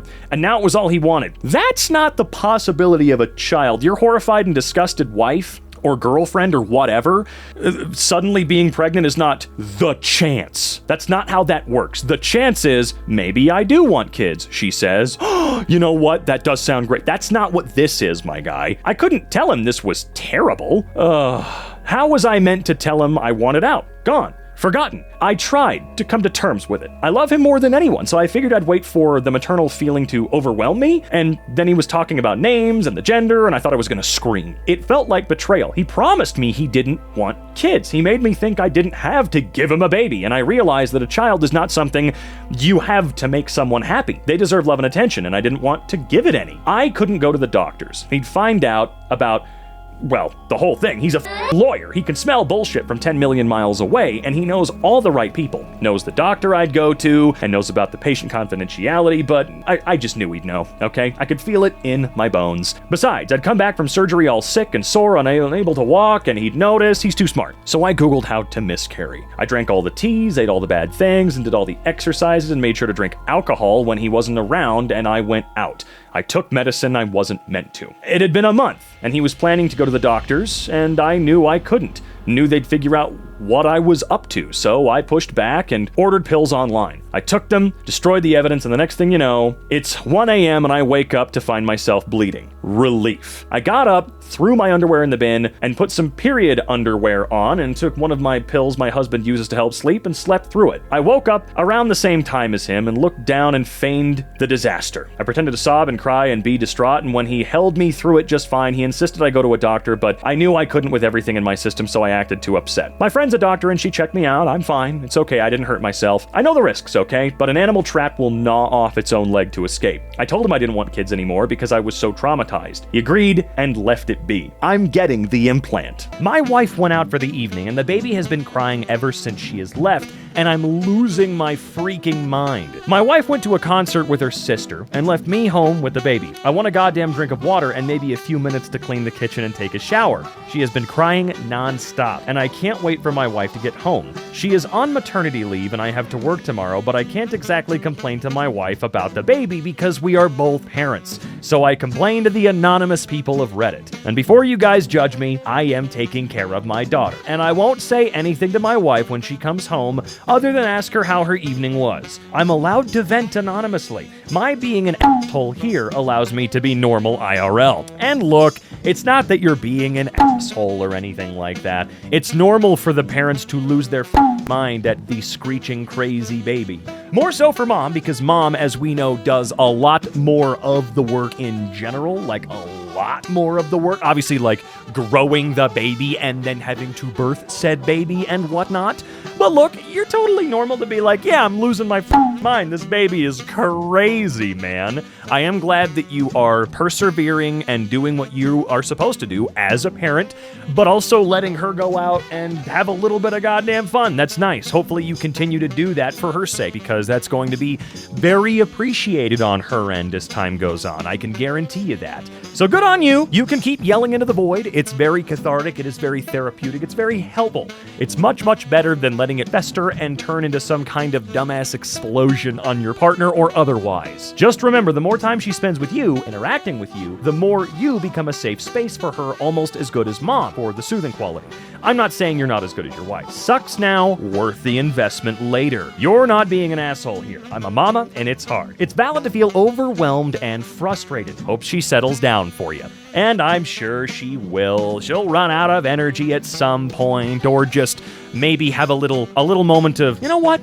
This is a little ridiculous. I'm being ridiculous right now, because babies can do that, you know. They're very smart. I got the last laugh today against my brother and his wife. Oh boy, I shudder to think what the hell this could mean. During the 2009 housing crash, I purchased a 4-bedroom home for $350K in Newport Beach. It's now valued at $1.75 million. That's cool. I let my brother and his wife move in, and they pay enough rent, so I make a bit of money and the mortgage is covered. I could rent it for $7,000 a month, but charge them $2,500. I mostly did it for my 3 nephews. They go to a good school and live in a very good area. Plus, I get to see them a lot. I do not get along with my sister-in-law. Recently, she and I got into an argument about moving in her sister and husband. I said, absolutely not. I'm already subsidizing your rent, and I'm not going to subsidize your families too. My brother and sister-in-law did sign a lease with general language about needing my approval to move in another tenant. My sister-in-law has never thanked me for letting them live there, despite her being the one who benefits the most. She doesn't even have to work because of the rent that I charged. Really? Well, anyway, whatever. Well, my brother sided with her, so I said, I'm gonna both of you up. I changed my estate plan from leaving my brother my house if I died to mandating that the house be put up for sale and having the profits split between my 3 nephews. My brother was pissed and asked me why I did that. I said to make sure that your wife never ever gets my house. If I die, then you get it. Then if you die, then your wife gets it. Over my dead body. I'm not attached to the house. I can't live with myself if there was even a 1% chance that some ungrateful gets my house like she won the lottery. So now they're uncomfortable. Their house is not as stable as they thought, but they can't afford to rent or buy a house either. Dude, $2,500, they can afford, I'm sorry, maybe just different circumstances, obviously, you know. I know you could charge $7,000 a month rent or whatever, but like $2,500 a month is a ton, man. I mean, I don't know what the average mortgage is, but I do know that the mortgage in the home I live in is about $1,700, and that's a pretty big chunk, man. Maybe it's just, I don't know, the last few years it's worse than it is before or whatever, but damn, they can't find any other home at all for that price. I guess not in the state that you live in. I don't know what state Newport Beach is. I just don't know. I don't know. But geez, that's kind of a crazy scenario, dude. Make it so the money sits until they go to college or reach age 21, so she can't make excuses to get into it. I made it 25 years old. That's fair. 25, not bad. I've manipulated my husband by strategically sleeping with him for more than 20 years. You. All right, what does that actually mean, though? I mean, I see a joke here, obviously, but there's got to be a little bit more to it, though, right? Like, just a tiny bit more? I've been married for going on 30 years. Many years ago, I realized that on the weekends, if I got up in the morning and did whatever I needed to do, made breakfast, took care of the kids, cleaned, etc., my husband would just stay in bed all day and watch TV. If I wanted to take the kids somewhere or suggested we go shopping or hiking or hang out with friends or literally anything, my husband would say he's worked hard all week and he wants to just relax. So we do nothing all weekend long. But if I started the morning by sleeping with him, shortly after we're done, he'd get up, take a shower, and be ready to conquer the world. So if I want to have a lazy day at home, I get up and do whatever I want. But if I want to go do something, I sleep with him first thing in the morning. I know I'm intentionally manipulating him, and I don't actually care because I feel like he's getting what he wants, and so am I. Look, I haven't been married for 30 years. I don't plan on being married, really at any point in my life anymore. But this doesn't seem like a problem. I feel like if you brought up like I noticed this pattern, he would probably go, "That's pretty crazy. Keep doing it." I don't think he's gonna give a shit. And if it's not something that's actively upsetting you or some sort of negative influence on you in any way, cool. You, as you said, you're getting what you want, and you're assuming that he's getting what he wants, and it seems like it's working. Which it's kind of crazy that that's energizing him, though. I figured that would only stand to, I don't know, make him lazier and sleepier or whatever for some strange reason. But no, if it works, it works, man. Noticing a behavior pattern and finding a positive way around it or to modify it like this really doesn't strike me as manipulation. I'm pretty certain your husband would feel the same way. Being in a relationship is supposed to be mutually beneficial, and I feel like you nailed it, no pun intended. Plus, I'm sure you're having a good time with this idea too, okay? Sure, like you said, you get what you want, but I feel like, during the act, you're probably not going, "Man, this sucks." As long as everyone gets what they want, I see no issue. His penis? I agree. Penis? I accidentally started a year-long prank war with a total stranger, and they have no idea that it's me, okay? You've got me hooked. Now reel me in, my friend. It all started with a simple mistake. I was at a coffee shop, distracted, half awake, and when the barista called out Jake, I grabbed the drink without thinking. A few sips in, I realized my mistake, but it was too late. Some poor guy named Jake was probably inside wondering why his caramel latte had vanished. The next day, I walked in and saw a sign near the register. If your name is Jake, double check your order. I should have let it go, but something about it made me laugh, so I decided to keep the joke going. I started leaving cryptic sticky notes around the shop that said things like, "Jake knows." Asked the barista in a hushed tone if Jake had been in today, and once even wrote, "Thanks for everything, Jake," on the community chalkboard. Sometimes I'd order under his name and tip extra, just to confuse him. Over time, the barista started talking about Jake like he was some kind of local legend. And I have no idea if the real Jake has any clue what's going on. I don't even know who he is. But at this point, I think I'm in too deep. Jake, if you are out there, I'm sorry. But also, are you okay?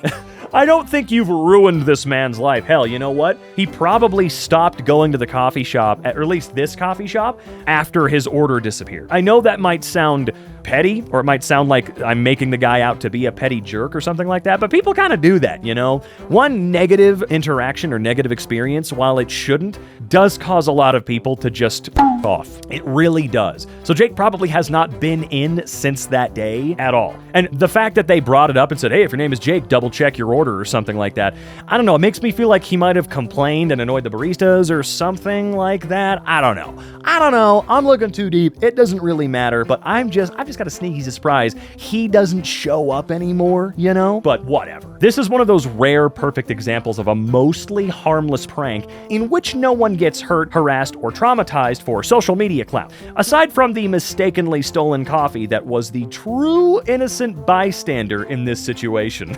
Jake, if you're out there, please phone in. Let us here at EmKay know if you're doing all right. And also, make sure to actually talk to OP because he's the one that actually called out to the void in the hopes that you're doing all right. We hope you're all right out there, Jake. We all love you, man. The worst mistake I ever made was telling people that I had won the lottery. Oh God, did you actually? Or did you just tell them that? Because man, either way, you're screwed. Oh, you did. I won the lottery about 7 years ago. Between my annuity and profits made from investments, all net, I get shy of about $800,000 a year. I don't like you. I'm just kidding. We're all envious. That sounds amazing. I was stunned that I had won. Once I confirmed that I won, I started to tell people. I thought they'd be happy for me. They were happy for me for a minute, and then they'd start to ask me for money. Friends and family. Then they told people. I was literally getting 10 calls a day from people asking for money. My favorite was the sister of my coworker saying she needed rent money and a friend asking me to buy them a $20,000 ring for a girl he had only been dating for a few months, and she was f***ing other guys on the side. How do you know that? Whatever. Some people successfully used me and I cut them off. I still helped some people, but I had to cut them off because they were asking me for money only to give it to others or using the money for something different. It was very traumatic. I even had a therapist try to rip me off by asking me for a cash tip after our sessions. I was spending more money on people than on myself. I'm gonna be honest with you. That's kind of the hope. Like, I know your perspective on this. People are only talking to you so that they can get money from you. But I've always said if I were ever in a position where I'm just, damn, I'm doing awesome, because $800,000 a year is incredible. That's more than 99% of the human race is really ever going to see as a yearly salary, right? I would be, once I got my affairs in order and I knew I was set, I would, of course, be spending more money on other people than myself. By a long shot. But again, I see where you're coming from, though. I'm not trying to paint this guy as some kind of stingy douchebag or something like that. Anyway, it's ironic that I have more money than I need, yet I can't give it away because it brings nothing but problems. People make generosity not worth it. See, that I can also see. People will take a mile if you give an inch sometimes. I can totally see that. People want me to finance their best lives and have the arrangement be exclusively on their terms. I will never understand why people can't accept one thing without trying to get more. I chalk it up that people in my life had no respect for me. Probably not. I would assume the same as you in that regards, that you're unfortunately surrounded by people that I guess didn't really like you all that much or something, and well, here you go. I really hope that things have gotten a lot better though, and can I borrow $20? 100 stories I've read like this. If I ever won money, nobody would know. Oh, I wouldn't be actively telling people at all. If I could hide my identity when I claimed the prize, you bet I would. And then people that I know I could trust. I mean, I wouldn't say, hey, by the way, I got $10 million up my ass. I would probably do something like just start spending money on people. Like I've got friends that have debts I would probably wipe out. Try to do it maybe anonymously or something like that. If possible. If not, I'll just, be vague and weird about it. Like, don't worry, man. Just don't worry. No, I got it, man. It's okay. Yeah, your car's breaking down. Well, let me get you a new one. It's fine. Don't worry. But no. Everything's okay. My brother received a settlement from a work injury. He's a millionaire. I am far from it. I have never asked him for anything. After his injury, while he was fighting for his settlement, I helped him and his family get out a lot. It was never explicitly, but heavily implied that he intended to give me a substantial sum once he got the settlement as a thank you for all the help. That wasn't required, as we're family, and I would have helped anyway. He got a settlement about 8 years ago. That gift never happened, and once he got his money, was never mentioned again. I'm not jealous of what he has. I would never want to go through what he had to in order to get it, but there is a part of me that still thinks about all the times he talked about how much he was going to give me once he got his settlement, and that part of me resents him. I can see that one for sure. Like, you're a good person, for certain, and I don't think your brother's a but I can say, as big a game as I talk about what I would do if I suddenly had $1 billion, I understand that suddenly having what seems like infinite resources at your disposal, especially after living a life of having almost no resources at your disposal, would do something to your brain. There's gotta be some kind of a study done on what it's like to suddenly have money, like legitimately have tons of it, more than you'll ever need, right? Again, not to say that your brother's got more than he would ever need, but still, it changes your brain, and then it suddenly becomes, for a lot of people, like, well, I don't want to get rid of it. No, I want to be really smart. I don't want to go bankrupt. I don't want to do this. So I gotta like just not talk about all the times I implied. But it does suck. It does suck that it seems like your brother potentially more than hinted at helping take care of you when you helped take care of them. It does suck. Hopefully one day he goes, look, man, I was just getting everything in order, and you know what? Happy birthday. Here's a new car. Or happy birthday. Your next year of mortgage is taken care of. Something like that. You know what I mean? I cheat when I play Mario Kart with my wife and son. I played Mario Kart when I was a kid, a lot. I noticed that for newer Mario Karts, if you don't get an early lead, you end up fighting with a bunch of CPUs, and you'll often get stuck in 8th or 5th place or whatever. My wife and son don't game, and they get easily discouraged when losing again and again, getting shot and zapped, never able to get first. It's not hard for me, and I like playing with them, so I always intentionally get 3rd place. I sit back when the race starts, and I basically just f*** over the CPU players, never letting them get close to my wife and son. They're so ecstatic and love playing now, and they even tease me. But honestly, it's a more fun challenge anyway. I'll never tell them I'm not playing the game normally. Wait, let me go back for a second. This is cheating? I mean, is holding back to let them win considered cheating now? I mean, I don't know if I agree with that sentiment. I mean, if that's how you see it, that's how you see it, but that's not what I would consider it. You know, my opinion being incredibly valid here, and you actually watching this video, for sure. I don't know, I just don't see it that way. It's nice, and it's cool that you found a way to make them feel better about the game, while also still giving yourself a challenge of sorts. You know, just screwing over the CPUs and not frustrating them, you know? Because it's one thing for a bunch of sweaty-ass gamers to bitch about people not playing Dark Souls correctly or something like that, but it's another thing when people who don't play games, or don't even really care about games, or are really young and don't have those skills built up yet, are constantly trash-talked by people that do, and played against like they're pros or something like that. It's discouraging, and gamers, if you do that with people in your life and actively like frustrate them and make them maybe not want to play video games or something anymore, you need to chill the out. I'm just saying. This guy found a way to make it more entertaining for himself, and you know what? Maybe one day in the future, the kid is gonna grow up and go, I know, Dad, you don't have to hold back anymore. We should still let Mom kind of win, though, every now and then, because that's just nice. Let's let Mom enjoy this thing she normally doesn't enjoy with us. You're playing the long con. When your kid comes home from college and wants the family to go play for old time's sake, the gloves come off and you eviscerate them. You better keep playing daily if you want that to happen. I did that with my son in Madden, let him win by a few points here and there just to keep him interested. Then I stopped playing for like 6 to 8 years. I can't score on him now. That's right. You had better be prepared to keep your skills fresh, man. Don't let that go. Keep practicing, and one day he will have to earn his place in this family, in this household, by finally dethroning you. I kept my promise to my mom that I made 20 years ago. Oh boy, what's the promise? My mother didn't help me pay for college or any expenses. Ever since I was a senior in high school, I worked 2 jobs so I could pay tuition. If that wasn't bad enough, she started to ask me to help pay for rent. My mistake was being honorable by helping her with rent, whereas my siblings didn't, or they didn't go to school or work. I knew I was subsidizing them. In my junior year of college, I needed my wisdom teeth removed, and my mom had never given me my health insurance card from her job. My jaw was killing me. She was so evasive about it. I called her HR to see if they could get me a copy of the card, and they said my mother removed me off of her insurance plan. So for 6 months, I had no dental or health insurance. Instead of a $400 copay, I ended up paying $3,500. I had to get care credit and make payments. The f***ed up part? I couldn't afford to be put under. So I just got Novocaine, which did very little to help. That wasn't cool, and even worse, that she didn't tell me that she did that.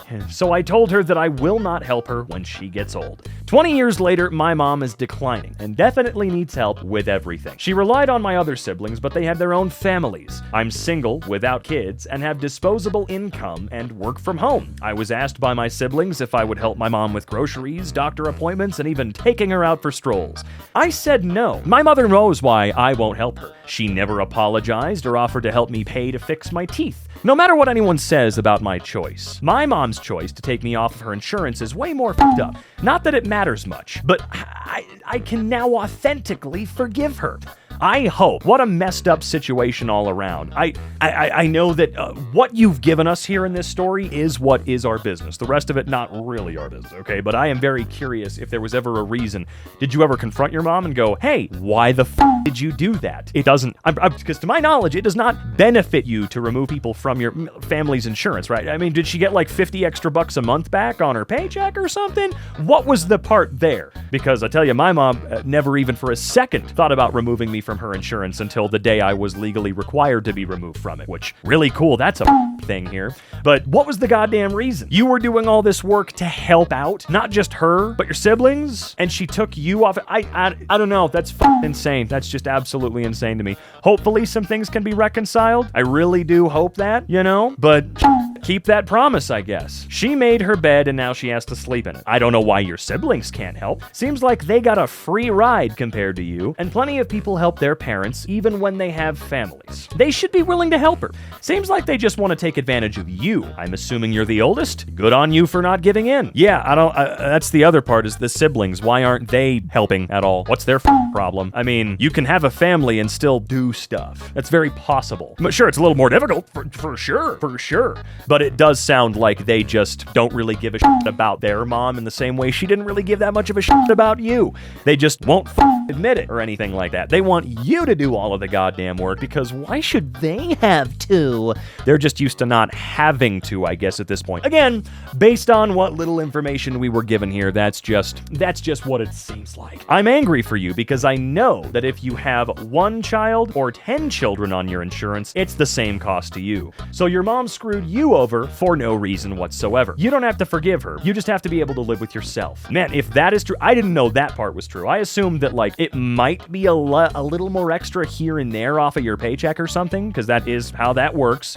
You get a decent rate, I guess, but it is taken out of your paycheck. At least that's how it worked when I had it. But no, that's kind of crazy. 1 or 10, the insurance is the same cost to you. That's really cool, Mom. That makes the whole thing significantly worse in my mind. How neat of her. I'm not even dead yet, and my family is fighting over my assets. I have terminal cancer and opted to cease treatment. I don't want to suffer for 6 months or torture just to live 6 more months when I can do in 3, but be high as a kite every day. Oh, I see. I have about $500,000 in my pension and recently cashed out 2 life insurance policies worth $1 million each. Damn, you could do that with a terminal illness? Anyway, originally my beneficiary was my niece, but she found a and there's no way I'm giving a tweaker $2.5 million. Probably a good call. At first, I thought my family cared about me, but they were just jockeying for my money. I've never heard the term jockeying before there, but all right. They've gotten to the point where they openly badmouth each other to me and fight like cats and dogs. The worst is my sister-in-law. She wants that inheritance to pay off her debts and their family home because she's planning on divorcing my brother. My other sister doesn't need the money and would probably spend it on her spoiled kids. My other sister is a loser and her kids are all messed up. Her daughter is the tweaker. Ah, I see. Okay. If I leave it to my mom, then she'll give it to my siblings. I have an aunt who doesn't want the money. I told everyone that they will all get a piece of the pie, sister-in-law included. Reality is, I'm not leaving them. I'm leaving it all to help Ukrainian kids. Man, I hope you're still here. I hope you're still here because goddamn, I hope you miraculously make it out. And unless you've already given all that money away. I'm kidding. That would probably make you crack a smile, okay? That is probably the best course of action. It seems like they're just gonna do all with it properly. Have you thought of donating a large portion now so that there's less for them to try and fight probate for? Because they definitely will fight your will. I've known of some people leaving family members as little as $1 so that they can't say they didn't get anything. I wish you the best for the rest of your days. Yeah, I've heard that same thing too. I feel like we've all heard that a little bit over the years that I've been here, that, they recommend that you leave them at least $1 or something really small, so that way there's not really any way you can contest, like, well, they didn't leave me anything. They forgot about me. They just completely forgot. Well, no, they didn't. They left you $1. They left you a rug in the basement that they didn't want anymore. That sort of, I'm not at all smart when it comes to legal stuff, but that's just what I've heard. I got a paternity test on my son behind my wife's back. Dun dun dun! This one kind of sounds like a soap opera twist moment. What do we get? What do we got? Show me the good stuff. I got a paternity test on my son behind my wife's back. 2 years ago, we had a baby boy, and from the moment he was born, I felt like something was off, and it was obvious. Our child didn't look like us. Now, I get that children don't look like parents often, and you have to wait to see how they look later, but this was different. My son was blonde, blue eyes, with very fair skin. Uh-oh, it's not me. I didn't do it. I am Mexican. My wife is Colombian. We both have a slightly darker skin tone. Think Salma Hayek's complexion. Okay, I can see it. We both have dark brown eyes, black hair, and dark brown hair. Not only that, both of our parents have dark hair and brown eyes, with the exception of my mother, who has hazel eyes. All of our grandparents have dark hair, brown skin, and dark eyes. How was my child blonde with blue eyes and hair? I had people tell me that lots of babies are born with blue or gray eyes and darken up, and their skin and hair change vastly as well, which is true, by the way. That can't happen. So I waited it out and assumed the child was mine, but here we are, 2 years. And if anything, his eyes are more blue, more blonde, and lighter skin. Oh my God, your son's getting white. Your son's turning white. No, okay, anyway, sorry. He does not look like us. I started getting comments on how he must be the mailman's son or some weird looks or jokes. I was once questioned at a park if the child I was playing with was my son. My wife has always been asked if she is his nannies. Anyway, and it makes me feel so angry. My wife never thought it was a big deal and would say people are just playing around, but I know some people think I'm raising another man's child. It started to wear on me. I had no reason to think my wife cheated on me other than his looks. It was eating me inside, and I took my son to get a paternity test without telling my wife. Well, turns out he's 100% mine. I was so relieved. I wanted to show this to anyone who made comments or joked about my son not being mine. That night, I casually asked my wife if she would have been now the secret spill, dog. Mad if I got a paternity test when our son was born, and she reacted very offended that I would even consider that she cheated on me. She said it would have affected our relationship negatively, knowing I couldn't trust her. I played it off that I was joking, but now because of the test, she was correct, and I had no reason other than the way he looked. Now I have replaced the feeling of doubt of my child with guilt. Now I feel like an insecure asshole. I don't know if I should tell her or keep this locked away forever. I can't entirely blame you for this, although I guess it doesn't really... Like, if my son didn't look entirely like me or like mom, usually you just take that up to, a recessive trait or something like that that's just been carried down for generations in the family, and just BAM! There you go. I feel like that was probably more likely. But I can see how someone that doesn't know about genetics, 99% of us really, would probably go, yeah, no way, my wife totally slept with another guy. Well, I reckon that you learned about recessive genes. He sure did, folks. I've been pretending to be a far-right extremist to show my family how stupid they sound. Title sums it up. Helps that I have an anarchy tattoo because I'm far left. Adds to the far-right persona. I've grown sick of my family's MAGA rhetoric, so I decided that I'll pretend to be extremely far-right to make them as uncomfortable as they have made me. Maybe it'll show them how ugly their views are. Here are some of my talking points I've used throughout the past few months. Elon's a dirty immigrant. He's not even a real American. He's a filthy foreigner. He needs to get the out of government and go back to Africa. Look at this DEI hire. Kid's got brain cancer and gets the job over a more deserving white man. A bullshit.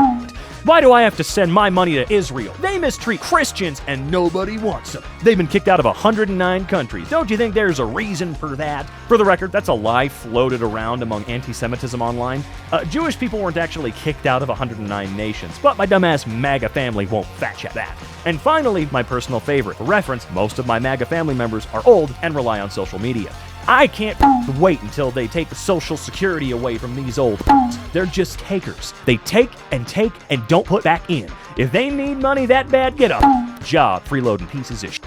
all of them are parasites that don't know hard work. That's the gist of it. I feel bad for some of the groups and individuals I have to speak ill upon to keep this persona, but it is what it is. I admire your commitment to this bit, but people that think that way, I mean, they're probably just gonna go, yeah, hell yeah, brother. I mean, I'm sure that some of them get a little bit like, well, you gotta calm down, man. It's not that serious right now, stop it. But none of them are gonna ever see what you're trying to show them, unfortunately.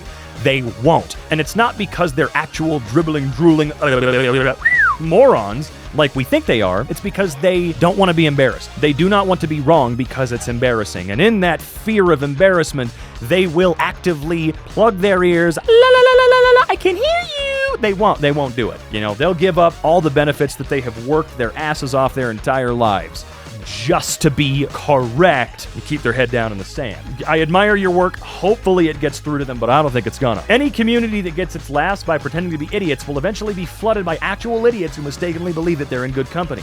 This may backfire and make them emboldened to voice their worst opinions. Unfortunately, that's also true. I lie to my girlfriend basically every day and have done for a while now. Oh God, what type of lie are we talking about? My boyfriend and I have been together for over a year now. I love him dearly. I have since the moment we started talking. He's the love of my life, and I can't wait to keep enjoying his presence for as long as I breathe. Now, where does the lie come in? Essentially, my boyfriend is currently in recovery from anorexia, and he has been doing brilliantly. I'm forever proud of him. However, he also has emetophobia or emetophobia, the fear of vomiting and being ill. So most days he gets in his own head about feeling unwell and convinces himself that if he eats, he'll be sick. So he defaults to going without. Around a year ago, on a particularly bad day when he had gone 2 or 3 days without eating a single thing, I was crying, trying to get him to eat. He said he couldn't because he was sure he'd be sick. In the moment, I randomly said, open your mouth and say, ah. He asked why, and I told him, you can physically tell if someone is going to be sick because the uvula raises completely to avoid getting any acid residue from the stomach on it. It's like a warning system for the body to anticipate throwing up. It worked. This lie I made up on the spot has worked wonders every day since then. I have no idea if what I said is even remotely true. After all, I made it up. But if it is, great. If not, it's still great because it helps. My boyfriend is now well into recovery and has been for a while. And I don't mean this in a way to take credit away from this amazing man whom I love so much. But I honestly don't know where he would be without this little white lie. It instantly calms him down and allows him to eat without worrying too much about being sick. He now eats 3 meals a day with me, and this small white lie has played a big part in that. I've never told him, and I probably never will. I'm just glad it's had the intended effect. Thanks for reading if you did. I really hope he doesn't stumble across this, because Lord only knows how he might react if he found out that it indeed weren't true, because I don't believe it works like that. I mean, I don't know either, but I don't feel like that's how it happens. But I mean, yeah, I don't see this lie as an inherent bad thing at all. I thought it was going to be something way crazier than this, but no.